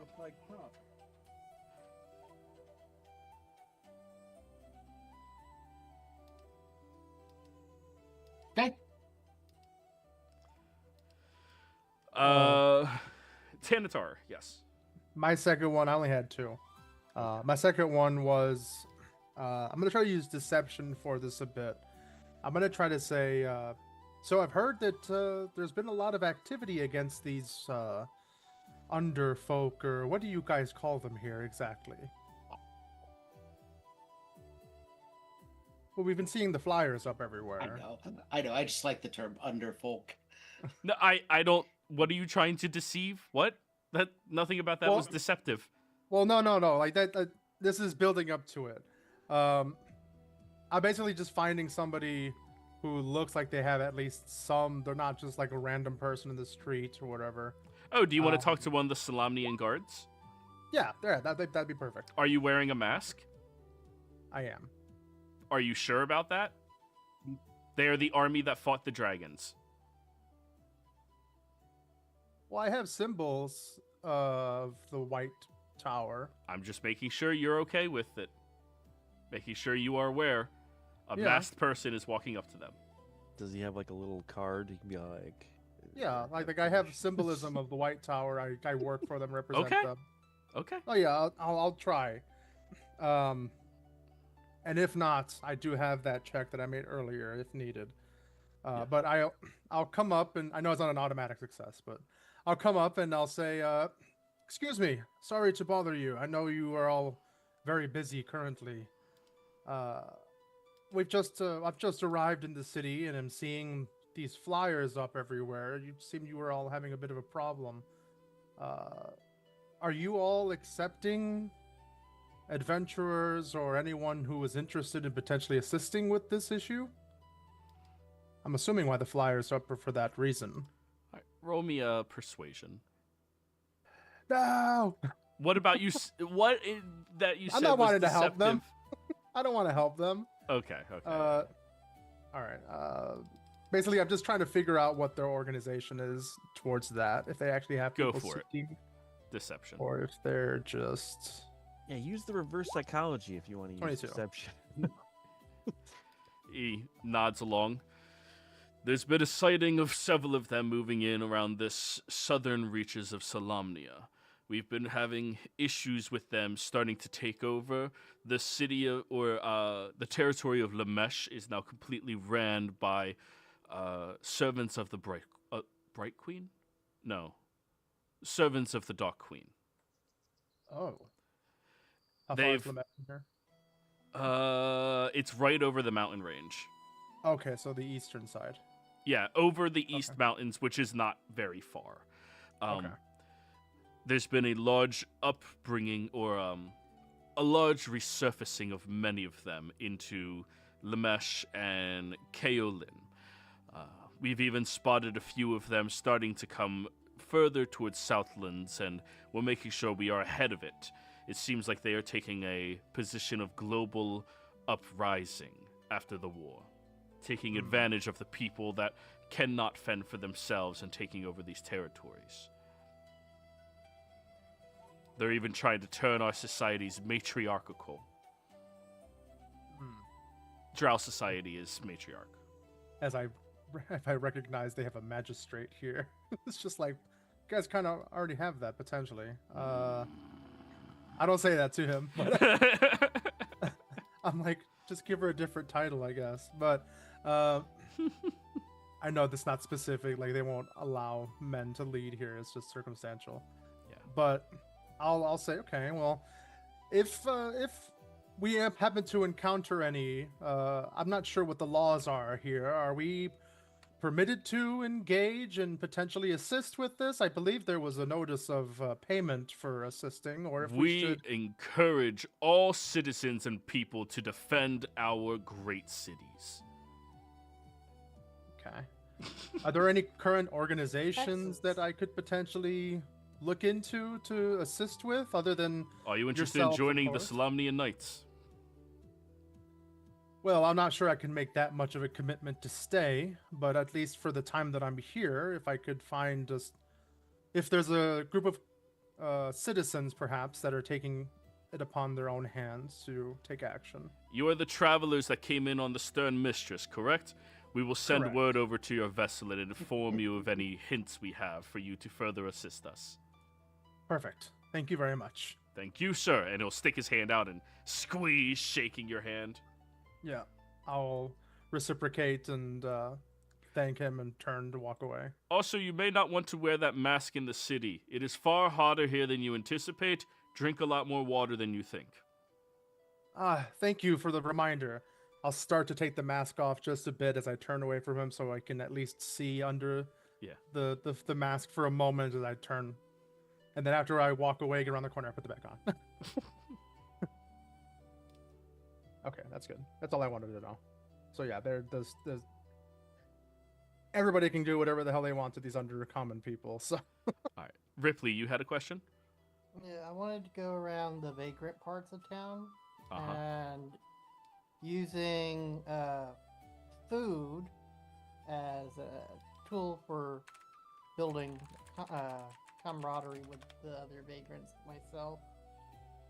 Gather information about where the dark-skinned people have been spotted recently. So, there's not really vagrants in the town specifically. Everyone here is working and rebuilding. If you're just to them, bum hanging out, they kick you the fuck out of town. Because they are interested in rebuilding. But you can ask some of the, downtrodden, the poorer looking folk if you want. Yeah. Because this is the opportunity for vagrants to have homes. If you rebuild it, it's yours. So go ahead and roll me a persuasion roll.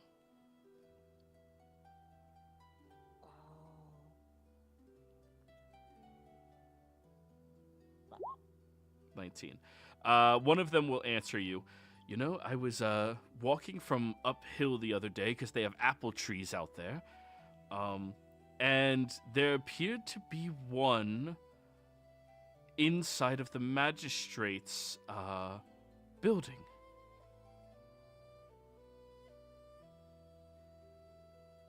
It's odd. Scary to And, consider.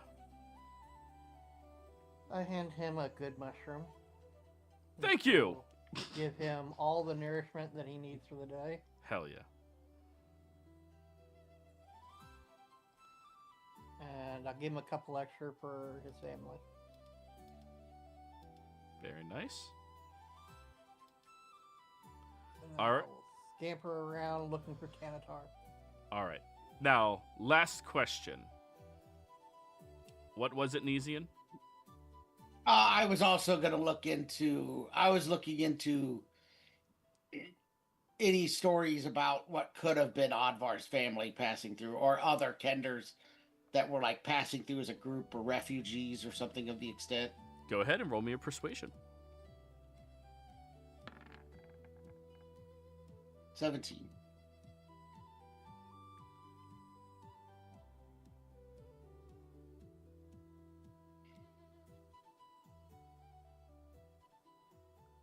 All right. Trying to find where it is in the handout. So yes, there is a gathering of them right outside of Starport. Many of them that are refugees. Now, as for any that have Odvar's name, nobody seems to have any recognition of that name here until you get over to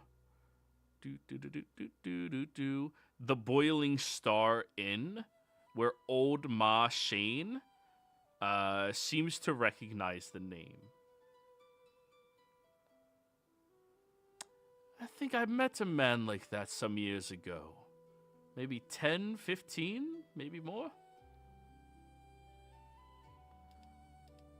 You met a man, but with the name of Thornbush.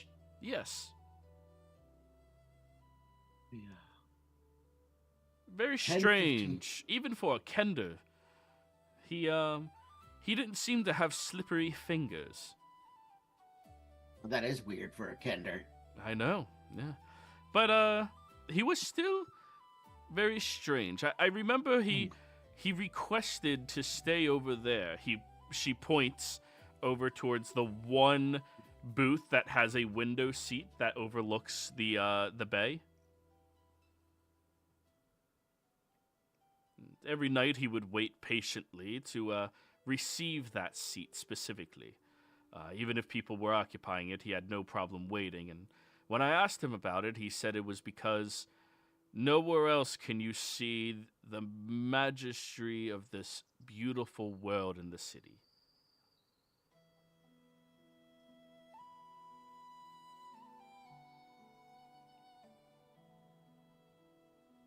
Well, that is interesting. I believe he had a friend. A friend? Yes, he was only here for a couple of weeks, but during his time here, he met up with an individual, a human. They seemed to talk for a few hours, and the next day he just left. Checked out of his room, paid, which was also surprising for Kenda. It just left. You have any idea who that human was? Was he someone from the town? I didn't recognize him, but his robes were strange. He hid them underneath a cloak, but they were elongated without being modest. They didn't hide the ankles, you know, like religious cloaks do. Not religious length. Just... Yeah. Were they darker? Lighter. Lighter? Yes. Under the tavern glow, I think it was something maybe adjacent to graying, but almost white.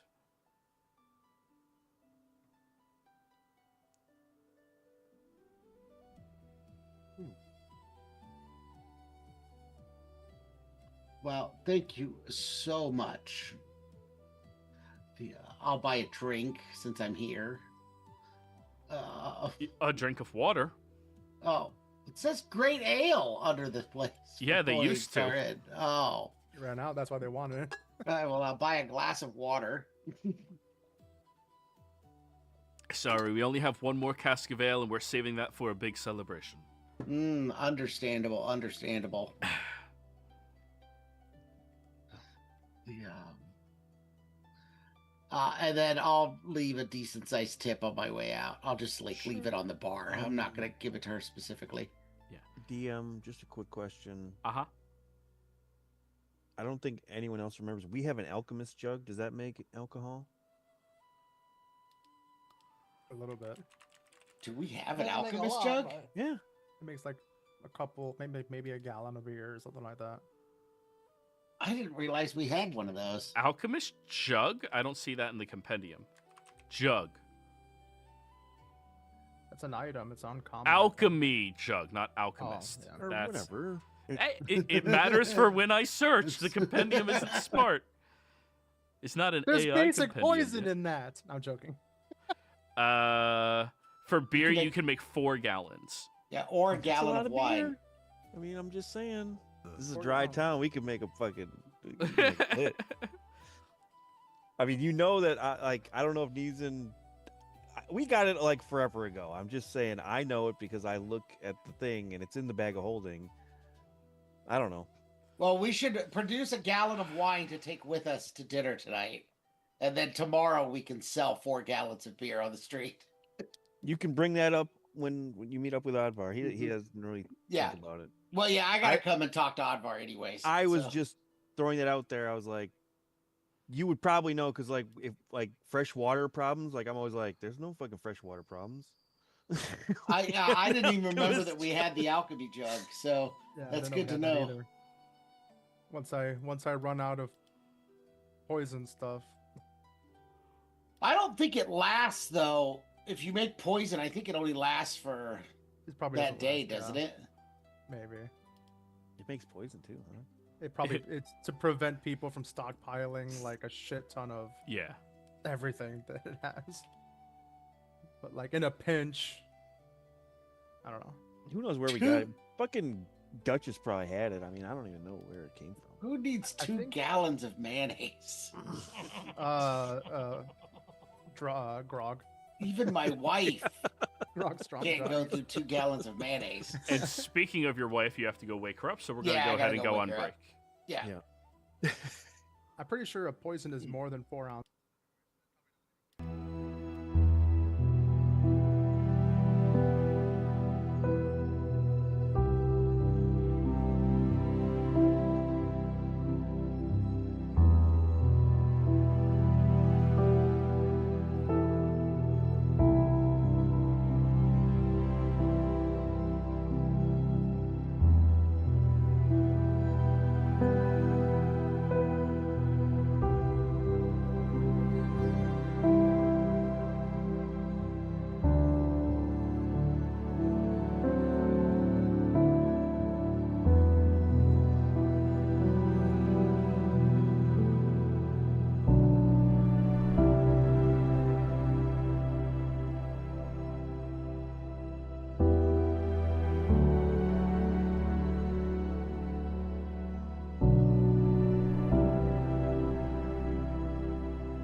back. So, where last we left off, the party had separated and gone investigating through Starport, trying to find whatever information they can glean about the various different interests they have in the territory. Where the Kender are. Has there been a Kender wizard fight around here? Why racism? How racism? How may I racism?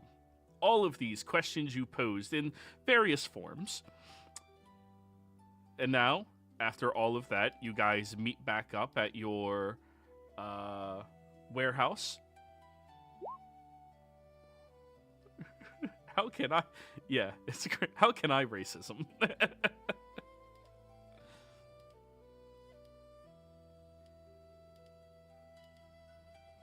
These days, anything you say is considered. You're all grouped together. So, I heard some disturbing Well- information about the lady in this town. There are dark folk been spotted around her estate. They look like this. I point at the flyer.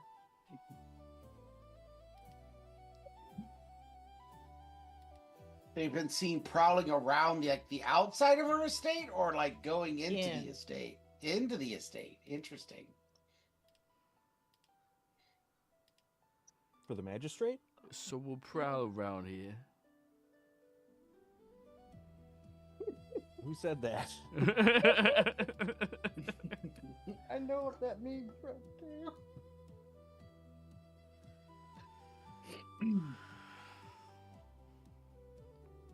Oh, go ahead, Ripley. But I was just yeah, gonna say, that's what the people have been saying in the northern sector of town.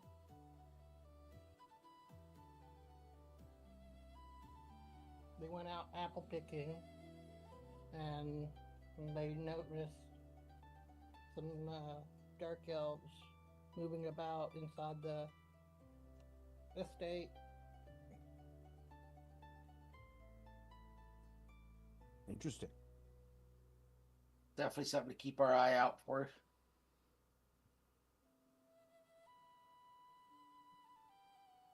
I came up empty. Nobody wanted to talk to me. Kept hitting me with brooms and shit. that's unfortunate. I was able to find some information. Don't remember what the first question that I asked was. Finding out about if there was any Kender Mage activity in the past. Don't recall what the answer was. I apologize. But as far as the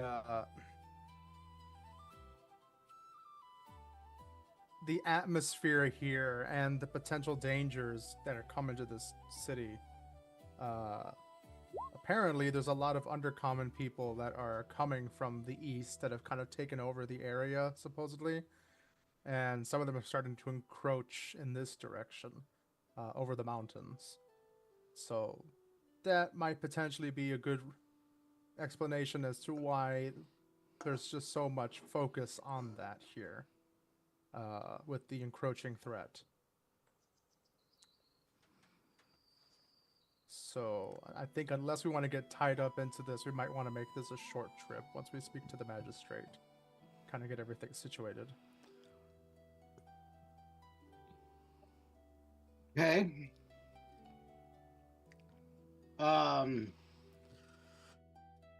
I found out that evidently there was a thorn bush that came through here around a decade or so ago.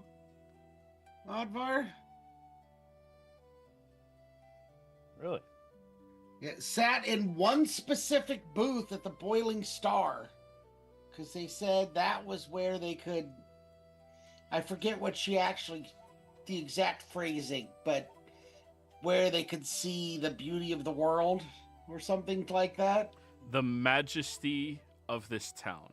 The majesty of this town was from that one booth. They would specifically wait for it to open up. And for a few weeks, they were seen hanging out with a human One night. who. Oh, was it one night? I thought it was for a couple of weeks. He was only there for a couple of weeks and Oh, one okay. night. And then left. Yeah. And Sorry to that- correct you, but the No, you're details fine, may no. matter. Oh yeah. That one person was a human in gray or whitish robes, and not clerical robes. So maybe that's a wizard that we've been, but it's a wizard, be more like a wizard of the White Tower, I would imagine, than the black, if they're wearing that lighter robes. They may have already been putting things together against Zentis, because Tanatar is associated with the white robes, and he's his quarry as well. And if they were working with my uncle to protect the groves, I don't know. I don't know either. That was as much as I could learn, was that their name was Thornbush. They were here for a couple of weeks. Always sat in that one booth and had one meeting with a human in light robes. You were asking me something, Tanatar? Yeah. Do I know if the Black Tower mages would go around disguising themselves as mages of other towers? It seems like something they would easily be able to do. Easily be able to do, since the Black Tower mages, very few of them ever display themselves Right, that's what I figured. after the cataclysm. And this occurred because it was 10 years ago, and the war ended, what, 2-3 years ago? 10 years ago, this war was beginning. Okay, so this is before the war even started, was when he was here. 10 years ago, the war was beginning. Okay. Like, They that said was the year it started. That was... And then this town got taken by the dragons eventually. yes. Okay. That doesn't bode well. They had said it was 15 years past. She said 10 to 15 years is what she had originally said. Okay. That is correct. She said 10, 15 years ago. 15 Yeah. years ago was the start of the war. Yeah, Okay. Neesian just truncated it to a decade. I wrote down 15. You wrote down 10. I'm assuming Fair before enough. this city was attacked then. At some If point, the that's the city time was frame. attacked. Yeah, there's still scars all over the place. But do we know when it occurred? Were they attacked before or after this meeting of these two individuals? None of you have inquired about when this occurred yet. Okay. Well, the color of their robes unfortunately doesn't mean much. I've known and tracked individuals who have at times disguised themselves as mages of other towers. It's easily something that they're able to do. You just acquire a different color linen robe and wear that instead. Black Tower mages don't really portray themselves out for the public to see.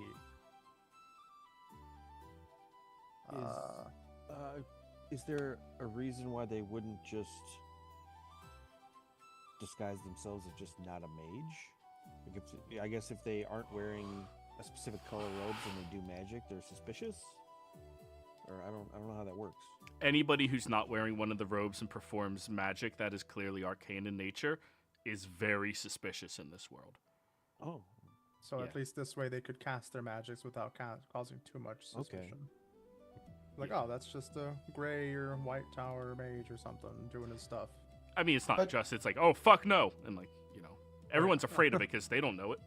Yeah. But yeah, do remember though, this was before Thanatar, and actually before Max, Odvar, the guy we hunted down that was pretending to be a lumberjack. So they are capable of going without robes at all. Some of them do. yeah. Yeah. I was just curious. It's like if somebody's doing wizardly stuff, like wizards are very proud of their robes. Then, so like they display them mostly. Like they might cover them up, but they like will not like not wear them unless they're doing like really shady shit, right? Is that the assumption? So if you see a guy doing magic who isn't announcing himself in some way as one of the towers, then he is extra shady. I just don't know why you would disguise yourself as a different tower. So as opposed to not. the perception of the world is the only people who know arcane magics are of the 3 towers. If you are somebody who doesn't look like anybody and you perform magic, people will assume the worst. That's just extra suspicious to not be displaying what tower you're from. Correct. Whereas if it's a white-robed person, they are viewed as generous and helpful.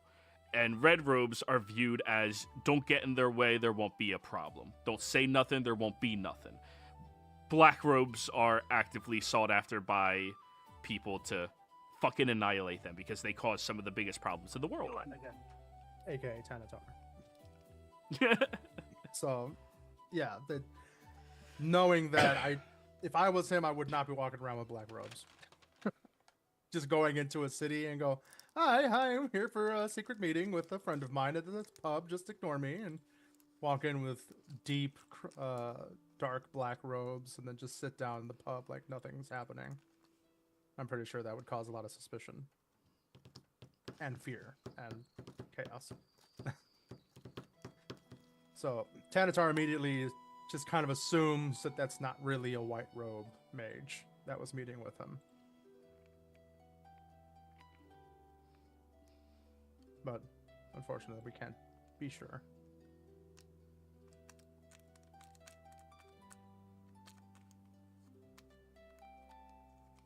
The vibe.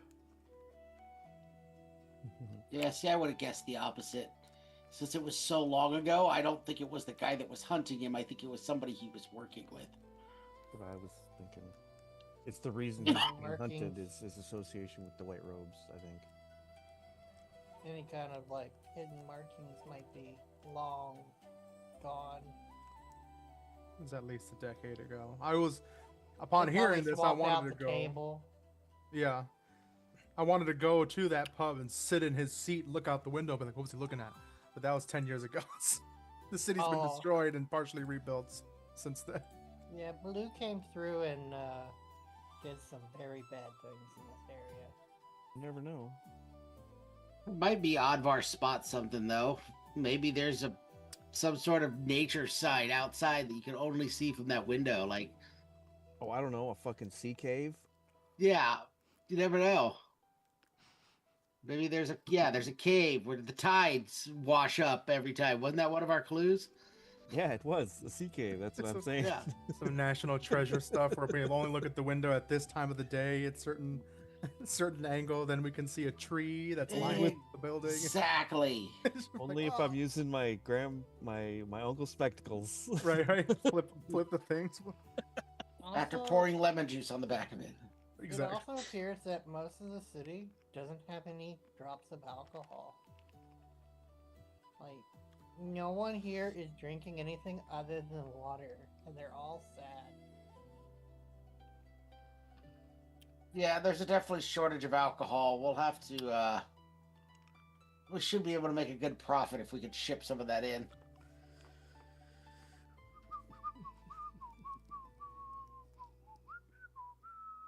Well, it's definitely a finished good that we could Mm-hmm.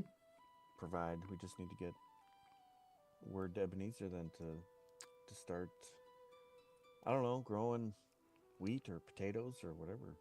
Word to Ebenezer. Also, action against these undercommon folk is highly supported by citizens here. So you do not need to have regulation, certification, any sort of thing to take action against them. If you do, they pat you on the back. So, bag and tack. Yeah, jeez. I mean, I figured as much. They have a posted bounty, dead or alive, on just like anyone. So we can shoot them with missiles. Sorry, They're worth less javelins. if you kill them. Javelins. That eats into the profits.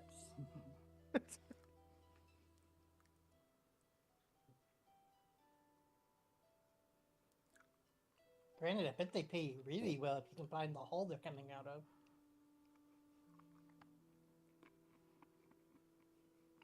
It's in the magistrate's quarter. It's in their cellar, the magistrate's house. This something we want to get involved in, though? I mean, this isn't going to be like Gall Bluff again, where we end up having to overthrow a town just to get a trade agreement, is it? Tanatar is want it like to be. Tanatar is very much against staying here longer than we need to. He's like, we should get this agreement and be off, and try to get some distance between ourselves and this town. If honestly they breaking don't, that chair. No, sorry. honestly, if they don't cause their own mischief here, it seems like mischief is coming from the east, anyways. So hopefully they get that situated, or this trade deal might not even last very long.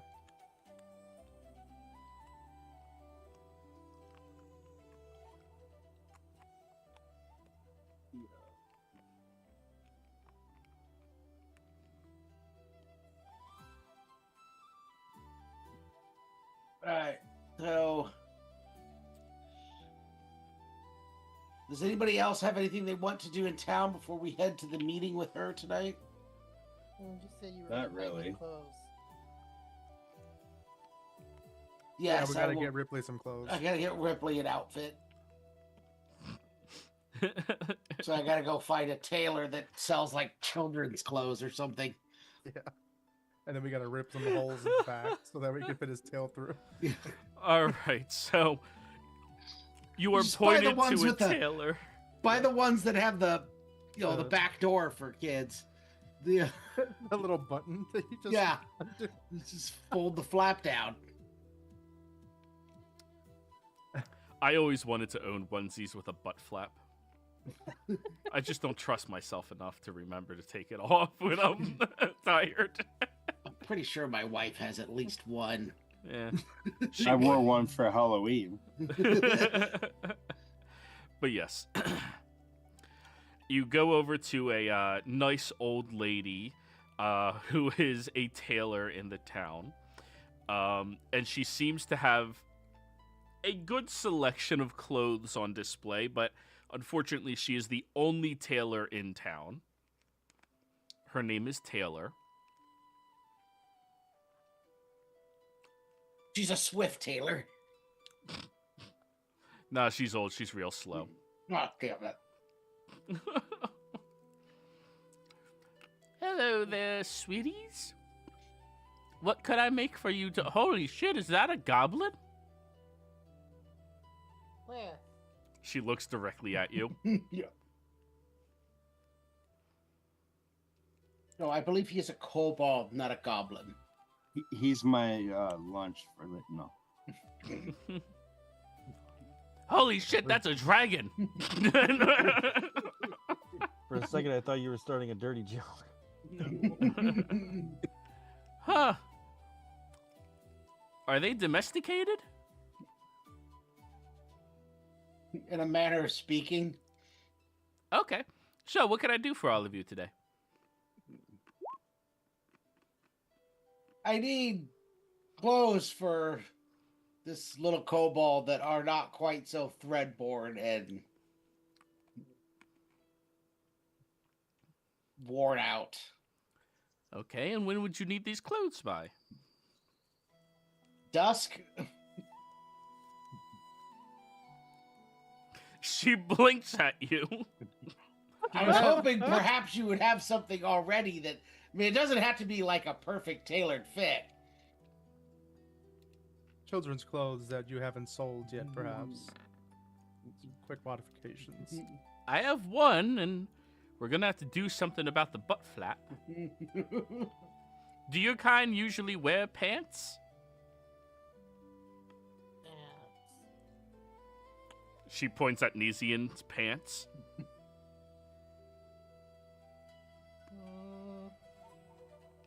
Sometimes. Right, so I'm gonna have to sew up the pants to have an opening for the butt flap. All right, come here. And she goes over and just like picks you up. Brings you over to the table, places you on top of it, and starts measuring you. Well, you have about the same physique as a 4-year-old human. Little smaller. Thinner as well, which that shouldn't be that big of an issue. And is this for a more formal occasion, I assume? Professional, I would say. Yeah, semi-formal. Semi-formal. We're not taking him to a ball or anything. Okay, then I can work with that. Are you sailing folk? We are. Oh my God, Joe, you're gonna do what I think you're gonna do. They She brought will- me here on a boat, yes. They will take you to the back while you guys stand around. Roll me perception checks, people. No, he's as tall as a 4-year-old, only slightly shorter, but way skinnier, almost like a 2-year-old.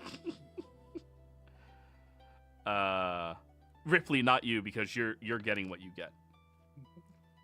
This is a perceptive group of people, my lord. Yeah, I know. It's like you guys have trust issues. Hey, I'm only at 15. Yeah, that's fair. I played the low perception character in your other game. I learned my lesson. I'm just kidding. Learn what? It's more No, fun I that love- way. I I'm love joking, having yeah, low yeah. perception characters. Yeah. You Yeah. had one in a Expertise previous game in with it. Joey that had -2 to his perception Oh, checks. you didn't notice shit. He was so much fun to play. Hey, my Yeah. passive is still under 20. All right, so, Tanatar, what is a piece of clothing that you would find in here that would be something you'd be interested in? I tap the side of my mask, and like one strand of magical runes lights up as I kind of enhance my vision and look around. And I will see a nice hood. Like a Like better than the cloak? one, yeah, like a cloak or something better than I'm wearing that's 100% weathered and messed up at this point because I'm wearing it every single day. Mhm. So you find a well-woven cloak. The fabric is made with 2 different materials. On the outside, it's meant to not attract heat into it, and the inside is supposed to be a separate layer, so the heat gets stuck between them and like can disperse out, so it doesn't, stick onto you. And it's fairly decent material as well. As you find that and take it and look at that, it suits you perfectly. Maximum, how about for you? What is a piece of clothing that you would find in here that your character would enjoy? He actually stole my. No, I'm just kidding. I was thinking along the same lines, something that would hide my dragon scale physique and not scare away, people of the city or people who are racist against dragon. Something to hide it or something to elevate you? Make you look fancier? Let's do fancier. Okay. So you find this very nice 4-button shirt made out of very high-quality silk. It is a white shirt, which complements your red scales very well. And it even has buttons on the sleeves for you to roll up and present yourself much more like a swordsman would look like, a professional squire type of shirt. Damn right. Mm-hmm. And how about for you, Nesian? Not for long. The buttons. All right, so now 3 buttons. Yeah, Alvar, stay away from me. What? What did I say?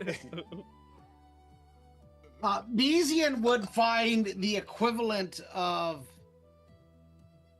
a well-to-do merchant's Sunday best, his church clothes, Nice. but in a local style. Something Ooh. very different than like what he would be used to wearing in Palanthus. Definitely something that would blend in more in this city, in this town. More Mediterranean, so like a cotton shirt that's buttoned up with the tan khaki pants that are also thin. Just breathable. Yeah, like a outfit. linen suit kind of thing. Yeah, okay. You find all that whole shebang. And in this territory, they would not wear sports coats ever. It's too hot for that shit.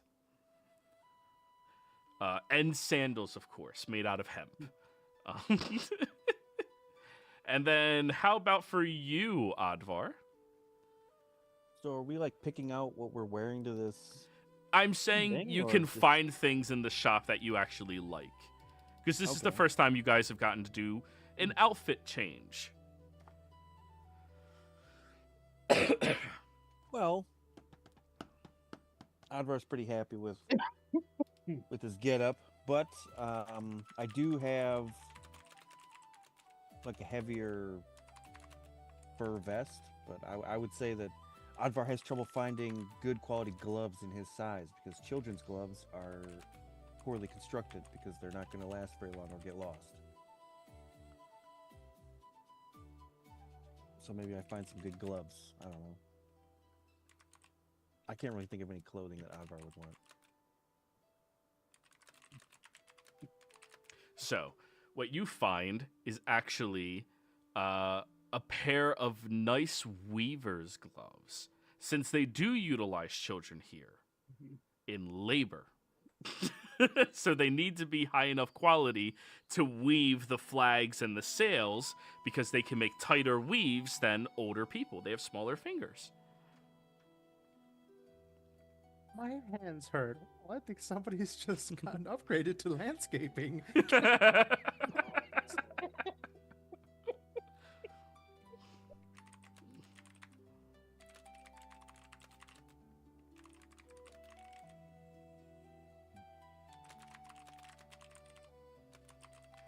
So, you guys find all of these pieces and look at yourselves in the mirror as you, like, check, and yeah, they seem to fit most of you, like, very well. I mean, for you, Max, you just have to tuck the pants in because it's, like, way longer. Like, it's made for a man that's supposed to be not a dragonborn. Or it'd probably be rounder, so you have to tuck it in. It's made for, like, a really fat guy, but you're tall and big, so you tuck in the pants and yeah, looks nice. Looks nice. So it's like a big and tall, except for, I'm tall, not big. Yeah. I mean, you're still Got it, big. You're just gotcha. not like... Thick. Like I am in real life. No. You're not Got it. really- So yes, after doing all of that, Ripley, she has been outfitting you with a handful of different choices she has, and she's going over the stories of, well, we used to have a lot of nobles that lived around here, but when the dragons attacked, most of them went and ran away. Some of them had commissioned for portrait season.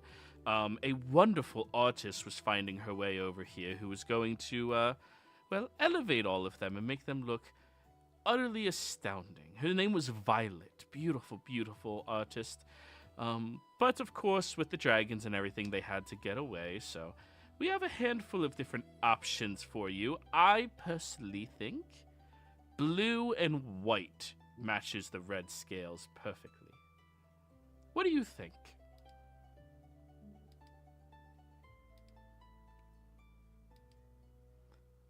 I can see the blue working. Yeah? Violet should have painted still. It would have been a different painting, but it would have been like that piece that everyone looks at and laughs at. Because it would just have been like all the nobles running.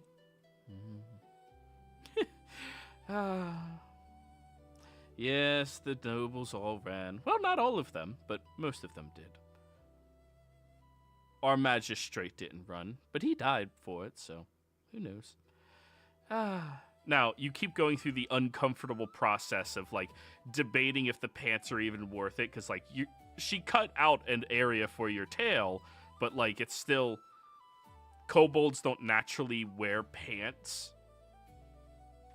It's just not a thing they do. As a weaver myself, is there a way to do like a over the tail like elastic that would hold the pants onto the tail? And then like tie it around the tail. Yeah. Yeah, like how in the military, if you were to get your boot or your legs hemmed, you would put the little scrunchie in there, and it would keep the pant leg all the way down by your boot. Perfect. Yes, that'll work. And it does take a good like hour for her to change and alter the outfit. And at the end of it, she walks over, reveals the curtain, where I will post this image for you guys. You're on the world map, right? No, we're on the town map.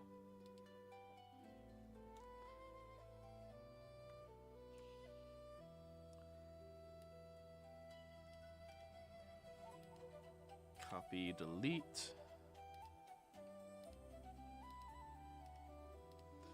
And this is what Ripley comes out wearing.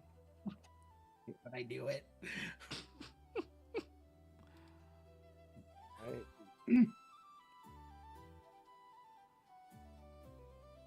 So, what do you all think? All right, make a token.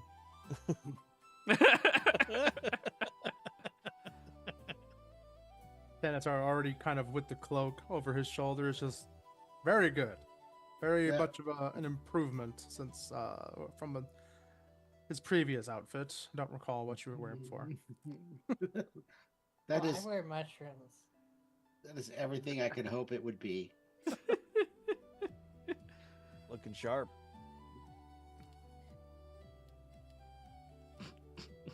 I'll post that image in the Discord. I imagine we'll pick up a few other things while we're here.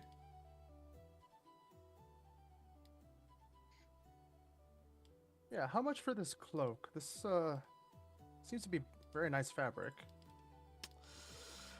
All right, everybody, pile up everything you want to buy, and she'll go through it. And the pricing of everything all together is 15 gold. Advar, you're just stealing the buttons or the gloves? I think I just put him in my pocket. I You're just already don't know if outside. anyone noticed. All right. So that'll be 15 gold, 10 of which is the outfit for Ripley. I'll pay for it.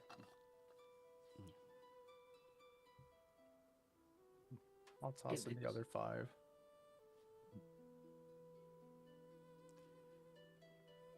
Well, thank you all very much for your business. Really appreciate it. Thank you. Be sure to come through again. Well, I'm sure we will. You have a lovely shop. Thank you. It has been here for 35 years. Is this just a tailor? Yes, Okay. her name is Taylor. Her job is tailor. She tailors. I don't know. You know, it's the town's rebuilding, whatever, so it's probably not likely. But we could swing by an apothecary, see if they got any health potions. Yeah, they don't got something like that in this town yet.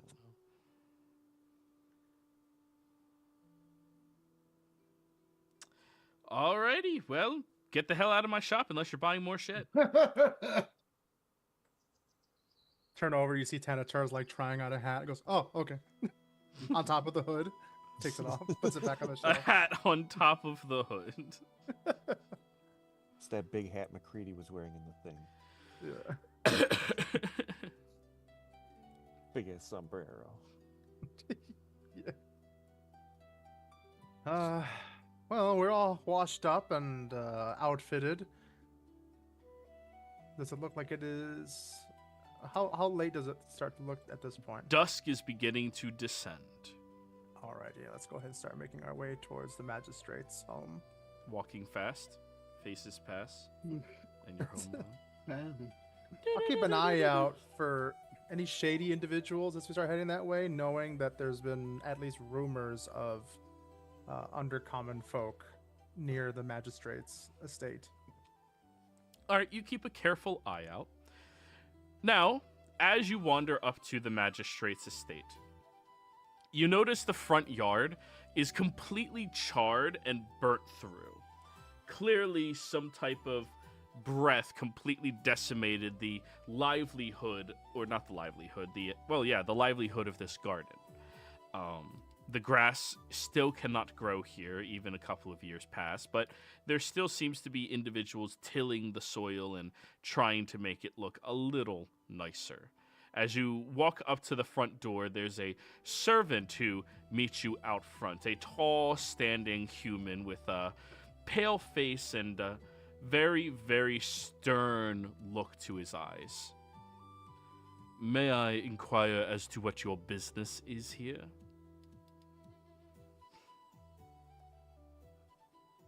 Yes, I am Nesian Crowbelly, Chamberlain of the Keys from Palanthas. I'm here on behalf of my Lord Ebenezer Moonshadow to speak with the Magistar. Very well. And this is your entourage? Yes. Very good. He will open up the door and announce, Magistrate, it would appear that Lord Ebenezer's representative is here with entourage. Please have them come in and they can meet me in the dining hall. You hear her voice echoing, and notably for a noble, there's not a lot of people serving her right now. There's the one main guy. He is not a butler. He's just the bellhop. And there's like a gardener and a maid. He gestures for all of you to walk down the hallway, and when you look through this archway, there's a grand table that looks to have been re-soldered back together, realigned back into itself after being broken down the half of it. But such a magnificent piece of craftsmanship, I mean, large tables are hard as shit to build, waste not, whatnot. And the magistrate stands there, tall and fairly elegant in her younger years, maybe late 20s for this position of power, very young. Ah, Nesian, was it? It's a pleasure to meet you. Please, sit beside me. And she gestures to her right. Thank you, Magistrate. Nice of you to take time to see us. Absolutely. Has your entourage eaten yet? We have not eaten dinner, no.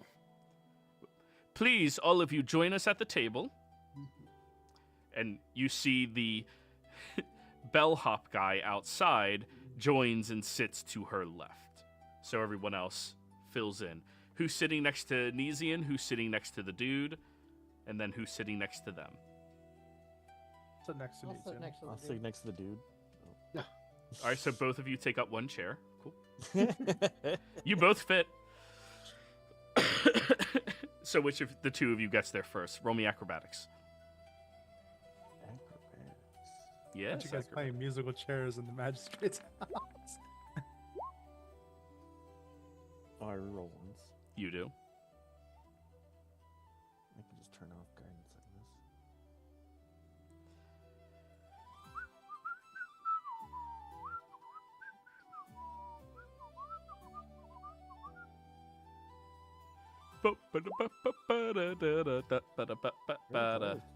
Oddvar, you go over and pull the chair out before climbing, and as you're reaching up to climb up there, you see Ripley is already sitting in the chair after you pulled it out.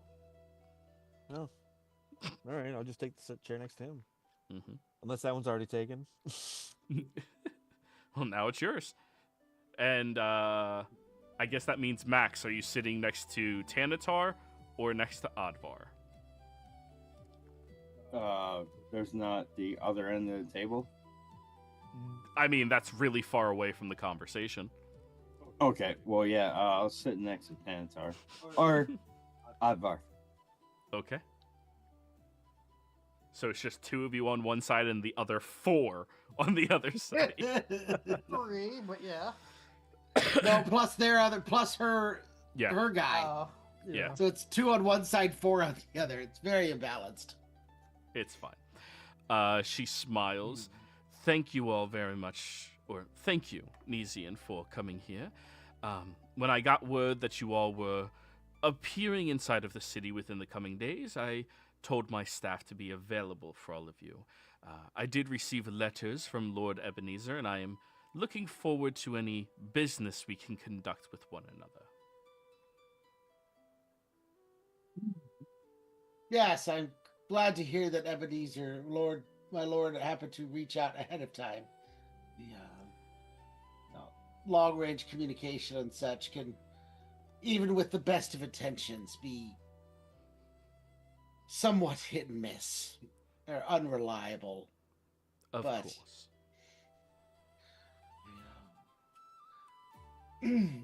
But yes, your town or your city has been most gracious and welcoming so far. Wonderful.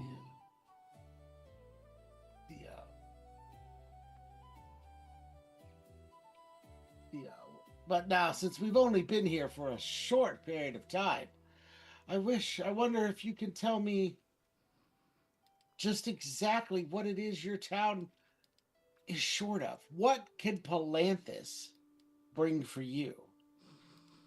Oh, I'm sorry. I am being rude. I should. Do you happen to have glasses? I brought wine, and I'll pull out the alchemy jug.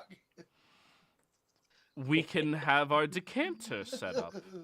And the maid, who is also the server for the food, will go to the kitchen, find a decanter, and set it up. Well, you don't need to do that for this wine. It's not high-quality wine. It's just No, wine. it's not. But, But- thank you. Is this a,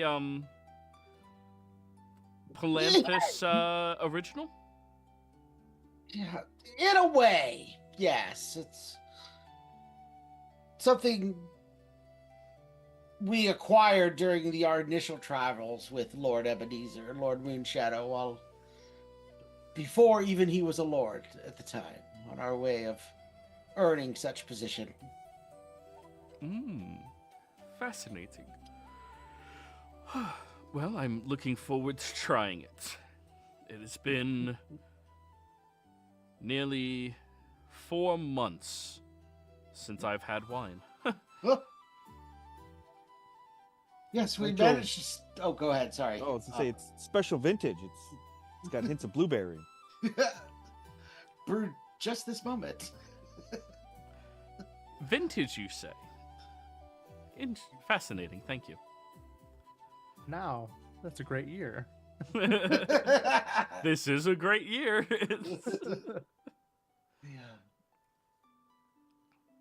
Yes, we stopped off at a few places while we are in town, and we stopped at the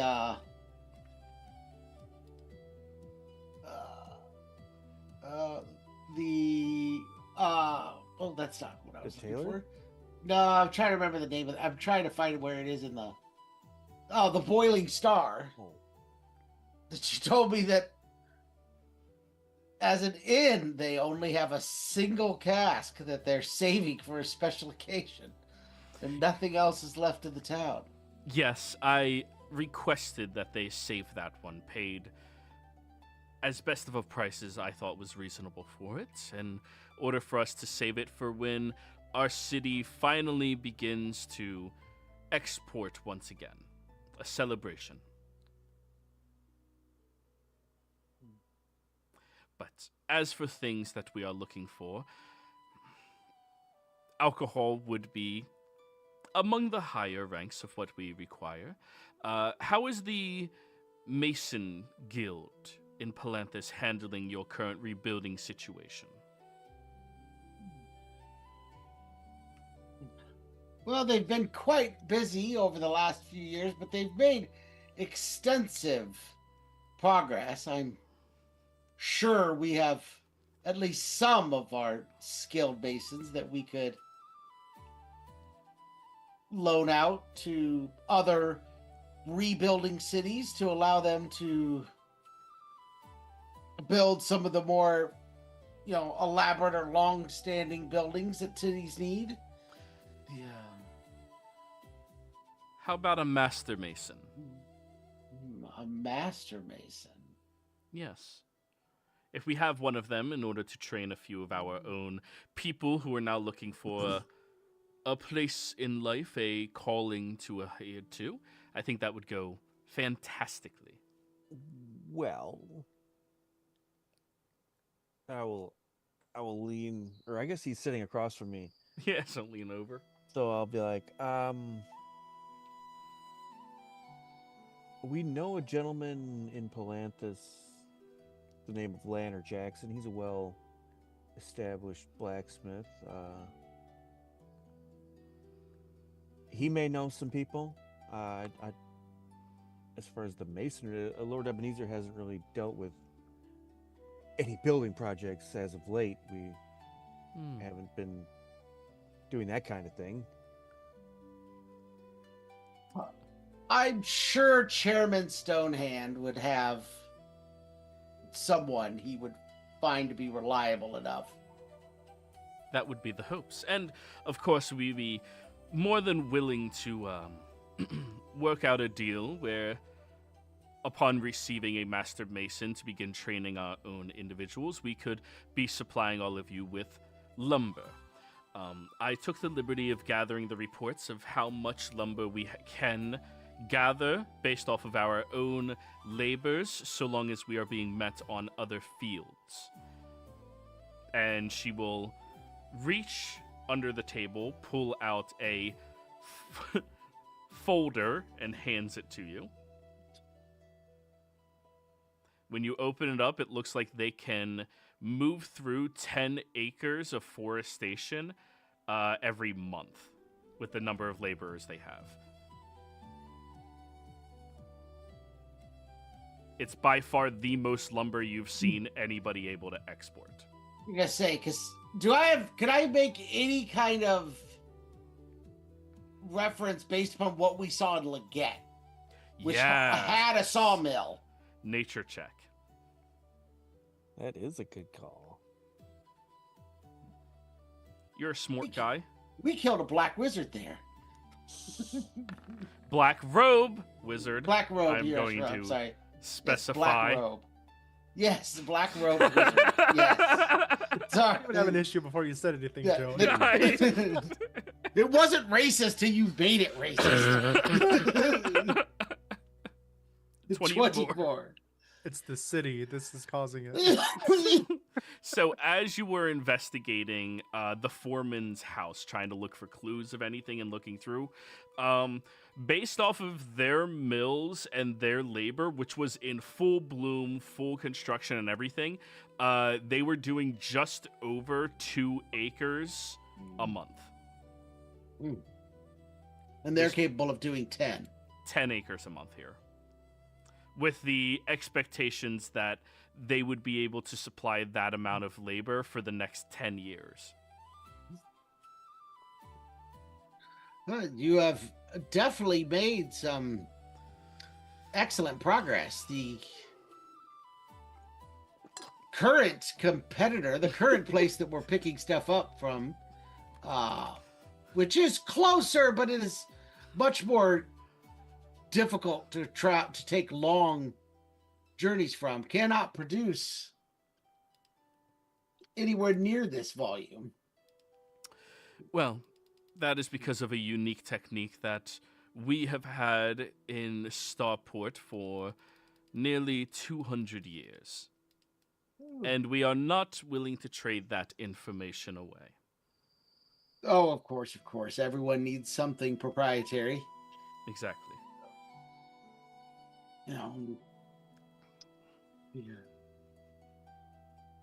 Well, I'm certain Lord Moonshadow will be able to accomplish something with the trade. I rolled too far. With the trade guild, the Artisans Guild, to find out about masons. And we have several high quality breweries in town that I'm sure we can get some supplies sent out, in order to make good trades for the wood, because everyone needs lumber. For building, for burning, for everything. It's always a use.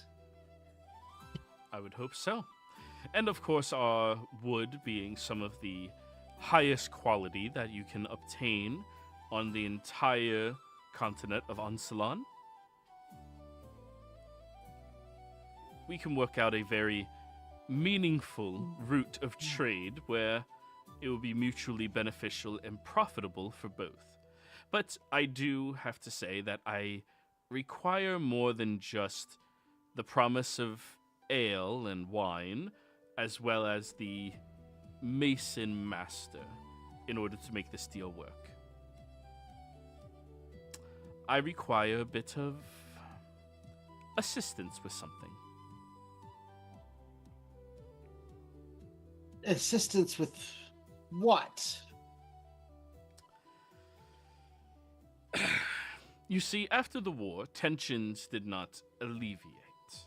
She gestures at the Dragonborn and Kobold that sit at your table and the masked individual who's trying to figure out how to eat soup.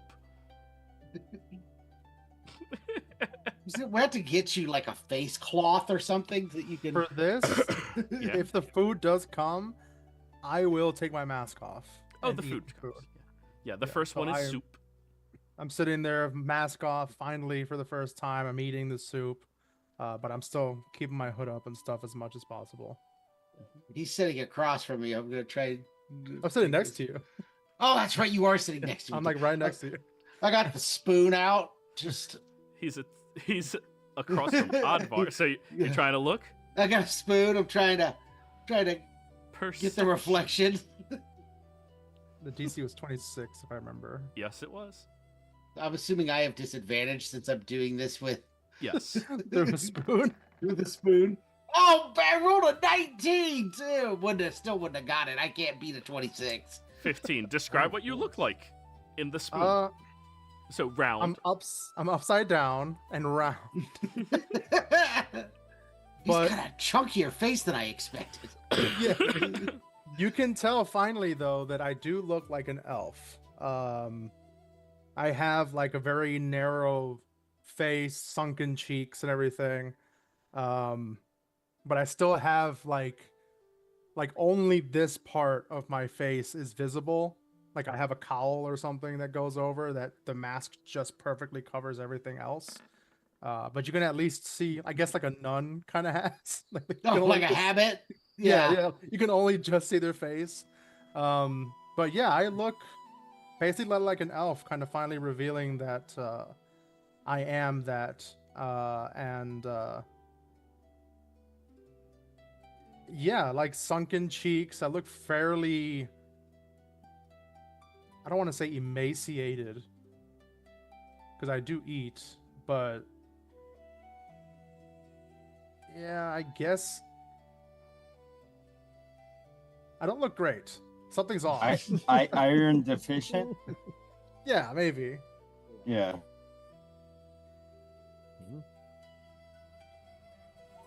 A nice pronounced nose, which somehow manages to fit squished under that mask all the time.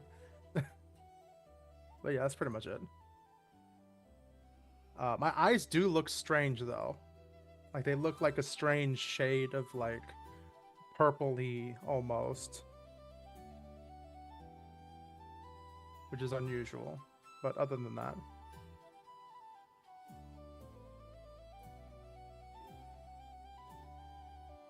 Momentarily distracted while I try and look through the spoon. Oh, the yeah. Huh. Just- So you were saying something about needing help with something? Yes, I was. You see,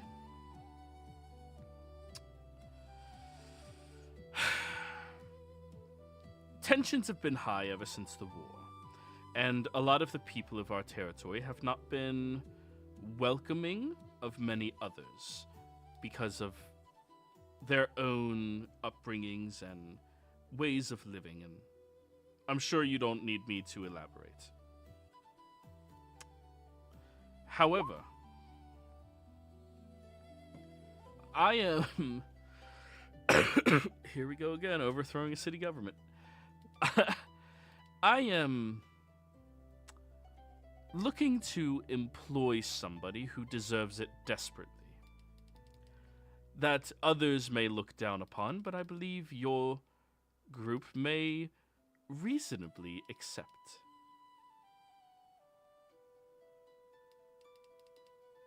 I assume you all are not shy around uniqueness. I'll look around at the fact that there's only one human in this group and the rest of them are all different. And remember that I used to ride with a goblin with an owlbear. I look at the sailor outfit kobold, like, Uniqueness has always been more of a benefit to us than a hindrance. Lord Moodshadow has always felt the same way. Well then. Violet, you may come out now. I know Violet. They're a painter. You all see a drow woman, half drow, half human, walks out from the kitchen area, smiling at all of you. She has absolutely breathtaking purple amethyst-colored hair that stretches back behind her head and a circlet above her brow that rests very gently against her. Her hands look calloused and strong, but everything else about her screams elegance as she smiles at you all. You can see that her purpling robes do have splatterings of other paints and colors against it as well. Hello. Pleasure to meet you. The tailor lady told me about you. Yes. That's nice. She told me nothing of you. You should really paint that scene of the nobles fleeing to the forest. To be fair, we only met the tailor maybe an hour or so ago. I don't know that she had a whole great deal of time to tell you about us. Violet, please sit down. Okay. And she goes over and sits next to you, Tanatar, smiling. Hi. Hi. Try not to look at her. Violet here is someone who worked diligently for the noble families of this city before the time of the war. She was our portrait painter for all of us. She's been somebody who has been a friend and kin to our community for nearly 2 generations now. The problem is, we cannot currently allow her to work in the city, as many of our townsfolk who already disagree with me being the magistrate are in an uproar at the fact that drow may be moving into the territory. With the rising tensions and the battles that have taken place in various villages, the attacks that have happened, it's best to remain more neutral in all of that. But I can assure you, Violet here has no loyalty to gods of any manners or the drow themselves. Nope, not even a little bit.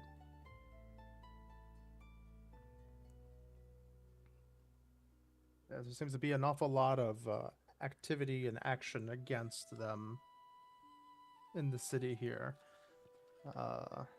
Three villages have already been attacked and completely destroyed. During the times of the dragons, many different farms were overtaken and all of their plantations and crops were stolen by undercommon society. Or underdog society. The attacks have been numerous, and some of them were a blight on all of us during the attacks of the dragons. However, Violet, along with a few other select individuals, were to thanks for many people being able to evacuate into the Underdark.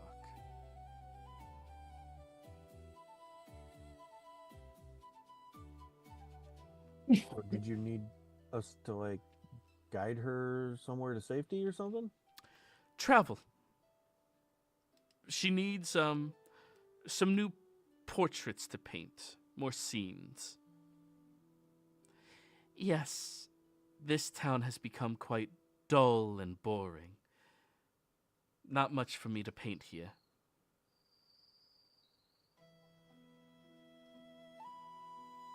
You are wanting her to potentially come with us when we leave. Or to That- at least take her to a destination. To go with you, and when you come back through, if she wishes to stay, she can. Maybe. Who knows? I'm not quite sure when our next expectation of returning to Starport is. Don't worry. So long as it happens within his lifetime, it'll be fine. And she points at Nezian when she says that. I look over at you, Nesian, and I try to estimate how old you are in the lifespan of humans. You're an elf. You probably don't even understand the concept. I'm like, He might be dying. yeah. Shouldn't be long, How close to death are you, Nesian? right? How many suns? How many winters do you have left on you? You're what, 10, 80 years old?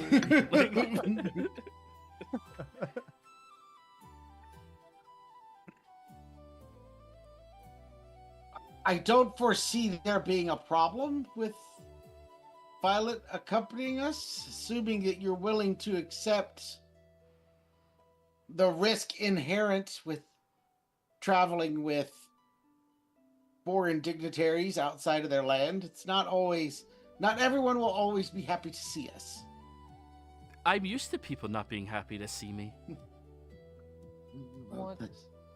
You dead or alive in this town? And You're whispering. Per- What were you perhaps- saying?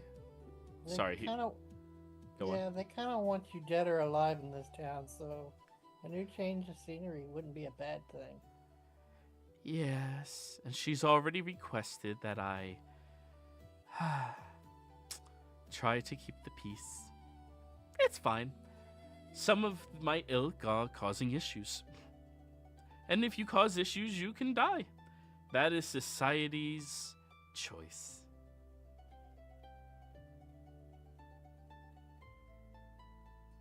But yes, grand adventures of conflicts, of different worlds, different areas.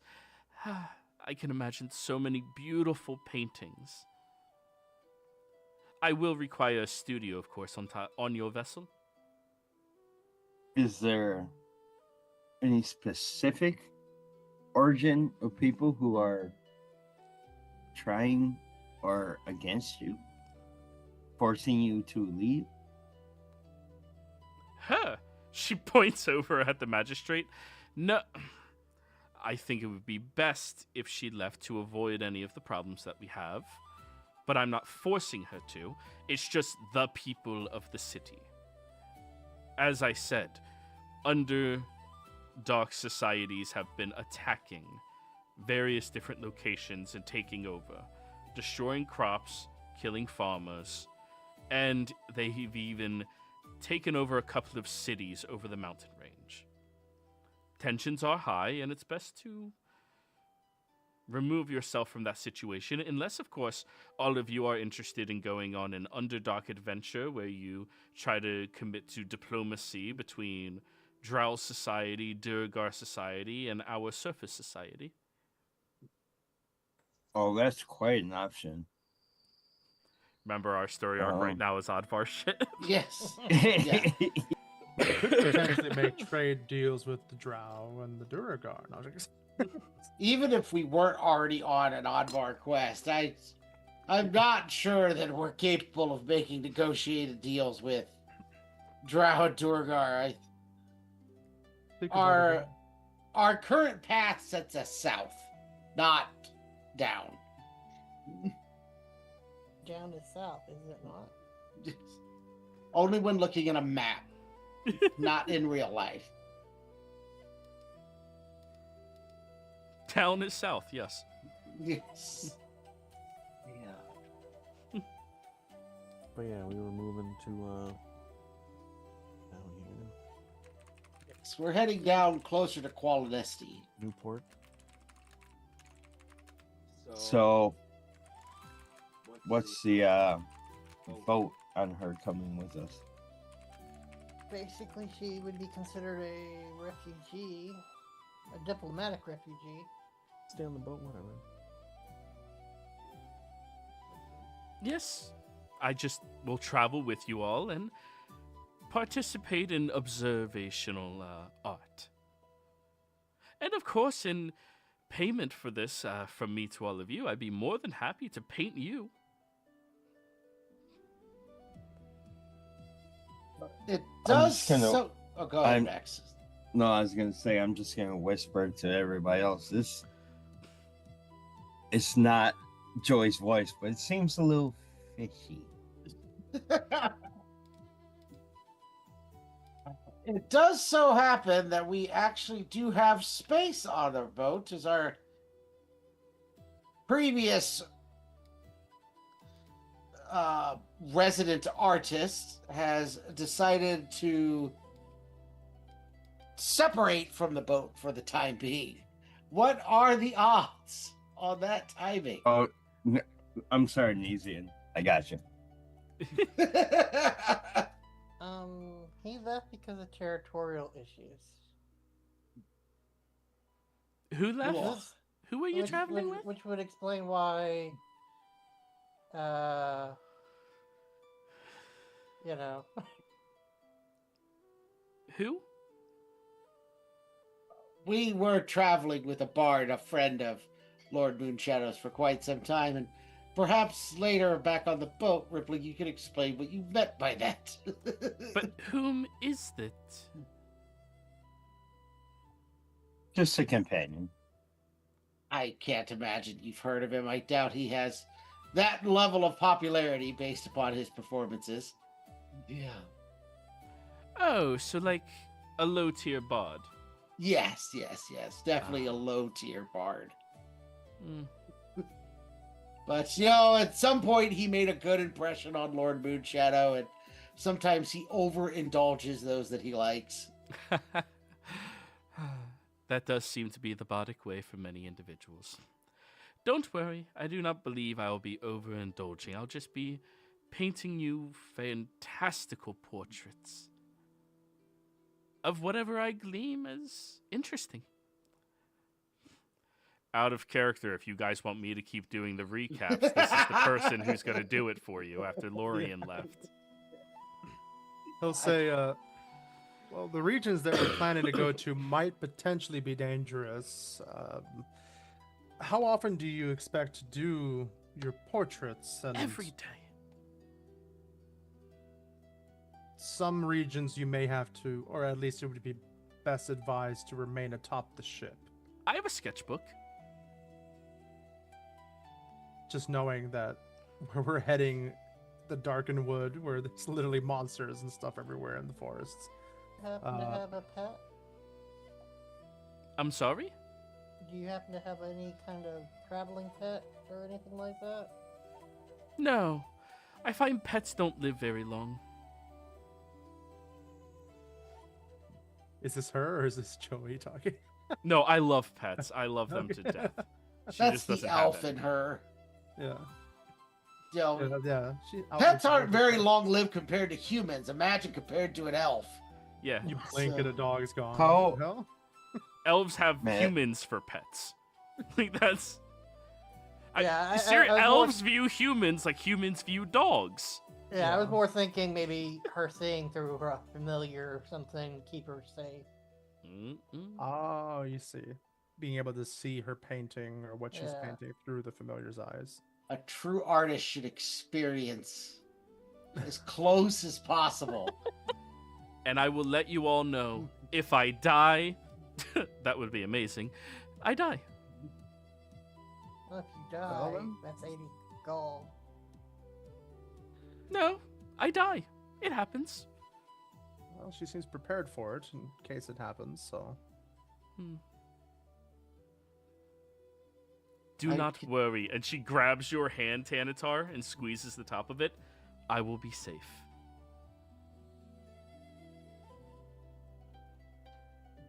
Can I make an insight check on her? I want to know if she really does seem just to be a normal painter, or if the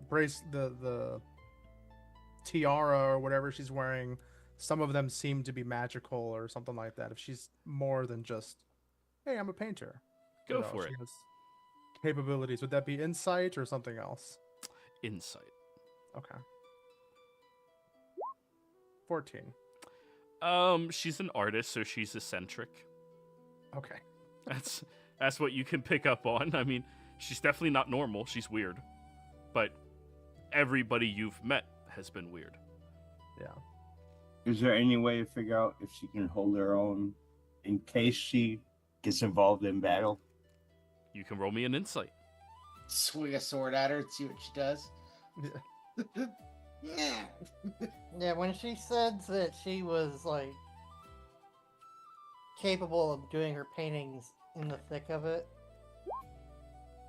I think that. Oh, God. There is absolutely nothing capable about this woman that any of you can glean. Oh God. We'll have another bystander. Well, on I'd our say ship. stay on the ship. Yeah, ask her if Play she through. can just stay on the ship. No, that's not part of the deal. And Are to you clarify okay with- something, if you do not take her with you, we cannot make this deal favorable for both of us. We would have to find a way to make it favorable for me. She is the Neesian? stipulation for equality. Neesian, your call. No, I'm more than willing to take her along and let her take whatever risks she wants to take. I mean, yeah. I mean, Is there any repercussions for her falling prey to death? Or they said it's not our fault. I think she'll be fine, but even if Yeah. if she does, I mean, she knows what she's getting herself into. I know what I'm getting myself into. so by her saying, I think she'll be fine, she knows what she's getting into? Does she seem to be... Don't give me that! Like, You guys all failed your insight. you checks. guys don't see shit. Your insights Oh, suck. they did, yes. I'm just trying... Alright, never mind. You didn't ask for Bardic before that, so. In my experience, Max, artists never seem to actually die. They just manage to skate by on anything whenever they need to. They live on. Yeah, they kind of like have like plot armor, basically. You know, Yeah. If It's you're like hitting the them, it's like the universe looks out for artists. In my Well, you know, experience, it's my first, game. Not first session, but first game. But so, yeah. no, I know. Artist seems to just skate by. yeah. Just yeah. think of it this way. You know, she's responsible for her own safety, and if she does die, Yeah. that's 80 gold. That is not a game mechanic. That is Neesian never being able to get rid of any of the bards that have traveled with us. So Neesian just assumes that all artists have They'll be fine. some form of universal protection from the gods, and they never actually get hurt. That is purely a Neesian thing. That is not a D&D game thing. It is Yeah. not. That is Neesian's opinion. Let's just pick her up and throw her on the boat and let's go. No. Well, Alright. she would probably want to wear a cloak or something to get to the boat. Huh? What? Oh, yeah, sure. Yeah, Do we're not any of gonna you have have a spare cloak? we're not gonna have a riot if we take her through town, are we? If she's in her outfit she's in right now, yes. Yeah, Tanatar? I remember seeing all the posters. Tanatar? I will loan her the new cloak that I just purchased, as I Hmm. put on my old one again. This one doesn't look like it's been worn before. Well, I wore it. I just purchased it today, but you don't look like you would appreciate my older one. Oh, no, I'll so- take the shitty one. It's fine. She Alright. hands it back to you. I'm not She painting takes- myself. I'm painting you. I don't want to paint you wearing trash. Under his breath, he goes, "It's not trash. It's one of my favorite cloaks." It's not No, bad. but like, he'll give it to her, and he'll say, "We might need to." You can see Tanatar is having a difficult time with this, because he's just like, "You might need to cover up a bit so that way we can get to the ship, without causing any issues. You know, the entire reason why you're leaving. I might have already spoken with some of the police force, essentially, in town, and they are aware of us and aware that we might potentially assist them if someone of your like was seen. So traveling alongside one of you would cause a lot of questions and potentially cause issues for the magistrate moving forward if we were to open these trade agreements. That's So- why I asked for the cloak. Right. Would she be willing to put a sack on her head and just, No.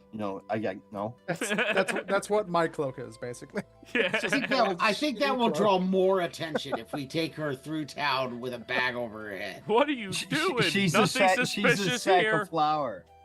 She's a sack of She's flour. a sack of flour. How about I wear a I'm cloak just- and I just don't be seen? Yeah, yeah. Perfect. All right, well, if you all agree, then I suppose it's fine. Tanatar's not happy about it.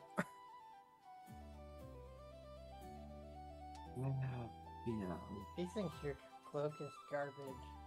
She is not gonna like painting me. You look adorable, like a little seaman.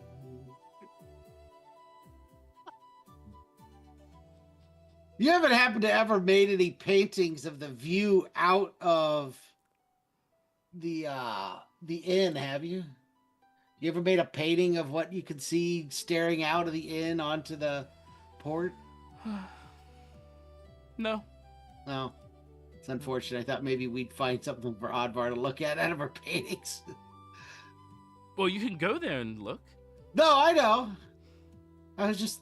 Sometimes the artist catches things that aren't always there to the naked eye, in my experience.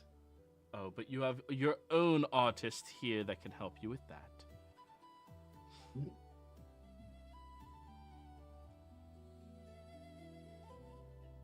I just look around at all of them.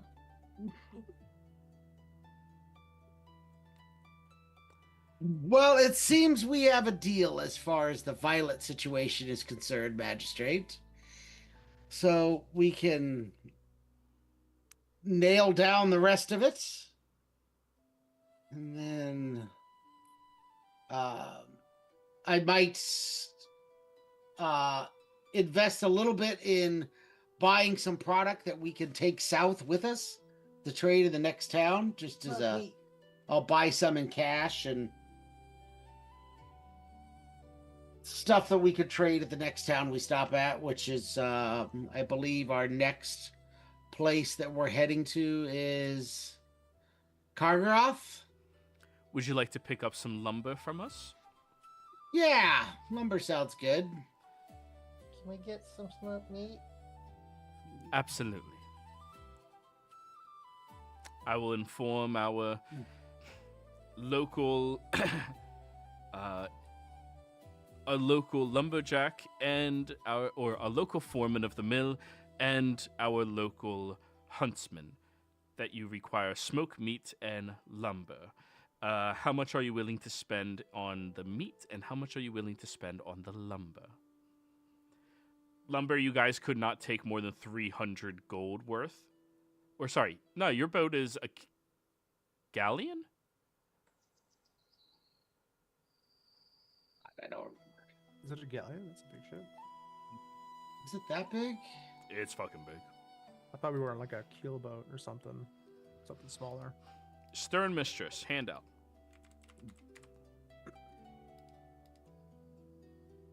Galley. Yeah, it's a galley, wow, which is a yeah. galleon. Yeah. So that is- 3,000 gold worth of lumber is what you can Okay. pick up. Well, I don't have that much in the fund that I can spend. Well, and I didn't want to take a full load anyway, so I only wanted to take maybe half. I'm just going to buy money out of the ship's funds Mhm. and then just reinvest it back into the ship fund Yeah, when we're that's done. what it's there Yeah. for. Like, yeah. Yeah. So we'll buy 1,500 gold worth. Okay. And then for the smoked meat you guys want? Let's see if they'll trade a barrel of salted fish for the smoked meats. They 1v1. will not. Get rid of that Support save. fish. It's got to have jalapeno and cheddar, though. how many rations do you guys want of smoked meat? Normal ration pricing. How much could a barrel carry? Actually, I have that information. It's in the handout for the party loot because we have our stuff in there. Bag Two- of holding. 2 pounds is per ration, or is that Yeah, that's a whole day's worth of food. okay? It's 5 silver per day's worth of food, essentially. So that'd be 250, 2 gold and 50, or whatever, 5 silver, for each of us per day. A barrel is 20 rations. Yeah, it's gonna This- be barrels. Is what we have in the is what we've had listed in the past. And I can help offset our food expense as well. My mushrooms. So 20 rations, 5 silver each so 10 gold worth, 10 gold a barrel. per barrel. Yeah, let's get like Right. 5 barrels. We'll buy 5 barrels. Okay. Yeah.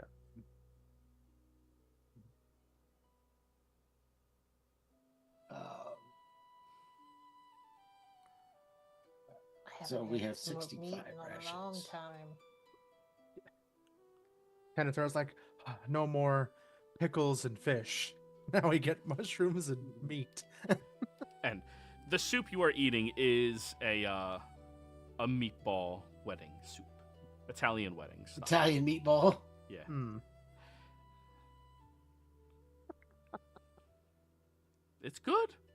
I was just imagining if there was spaghetti, you just see the spaghetti going through the mask, just Just one noodle at a time, slurping, slapping the mask. Just wipes Alright. after every noodle. well, I'm glad that we can come to a reasonable arrangement. We'll be able to harvest 10 acres a month, and if you all are our first purchasers, we can allocate all of that now, and when we get more individuals, reevaluate taking priority with you, of course. That sounds perfect. Wonderful. Well then, if all of you wish, you may stay here for the evening or disembark at your leisure. But regardless, I think that's where we're ending the session this week. Mhm. Players, thank you all very much for playing. Viewers, thank you for watching. We'll see you next time. Goodbye.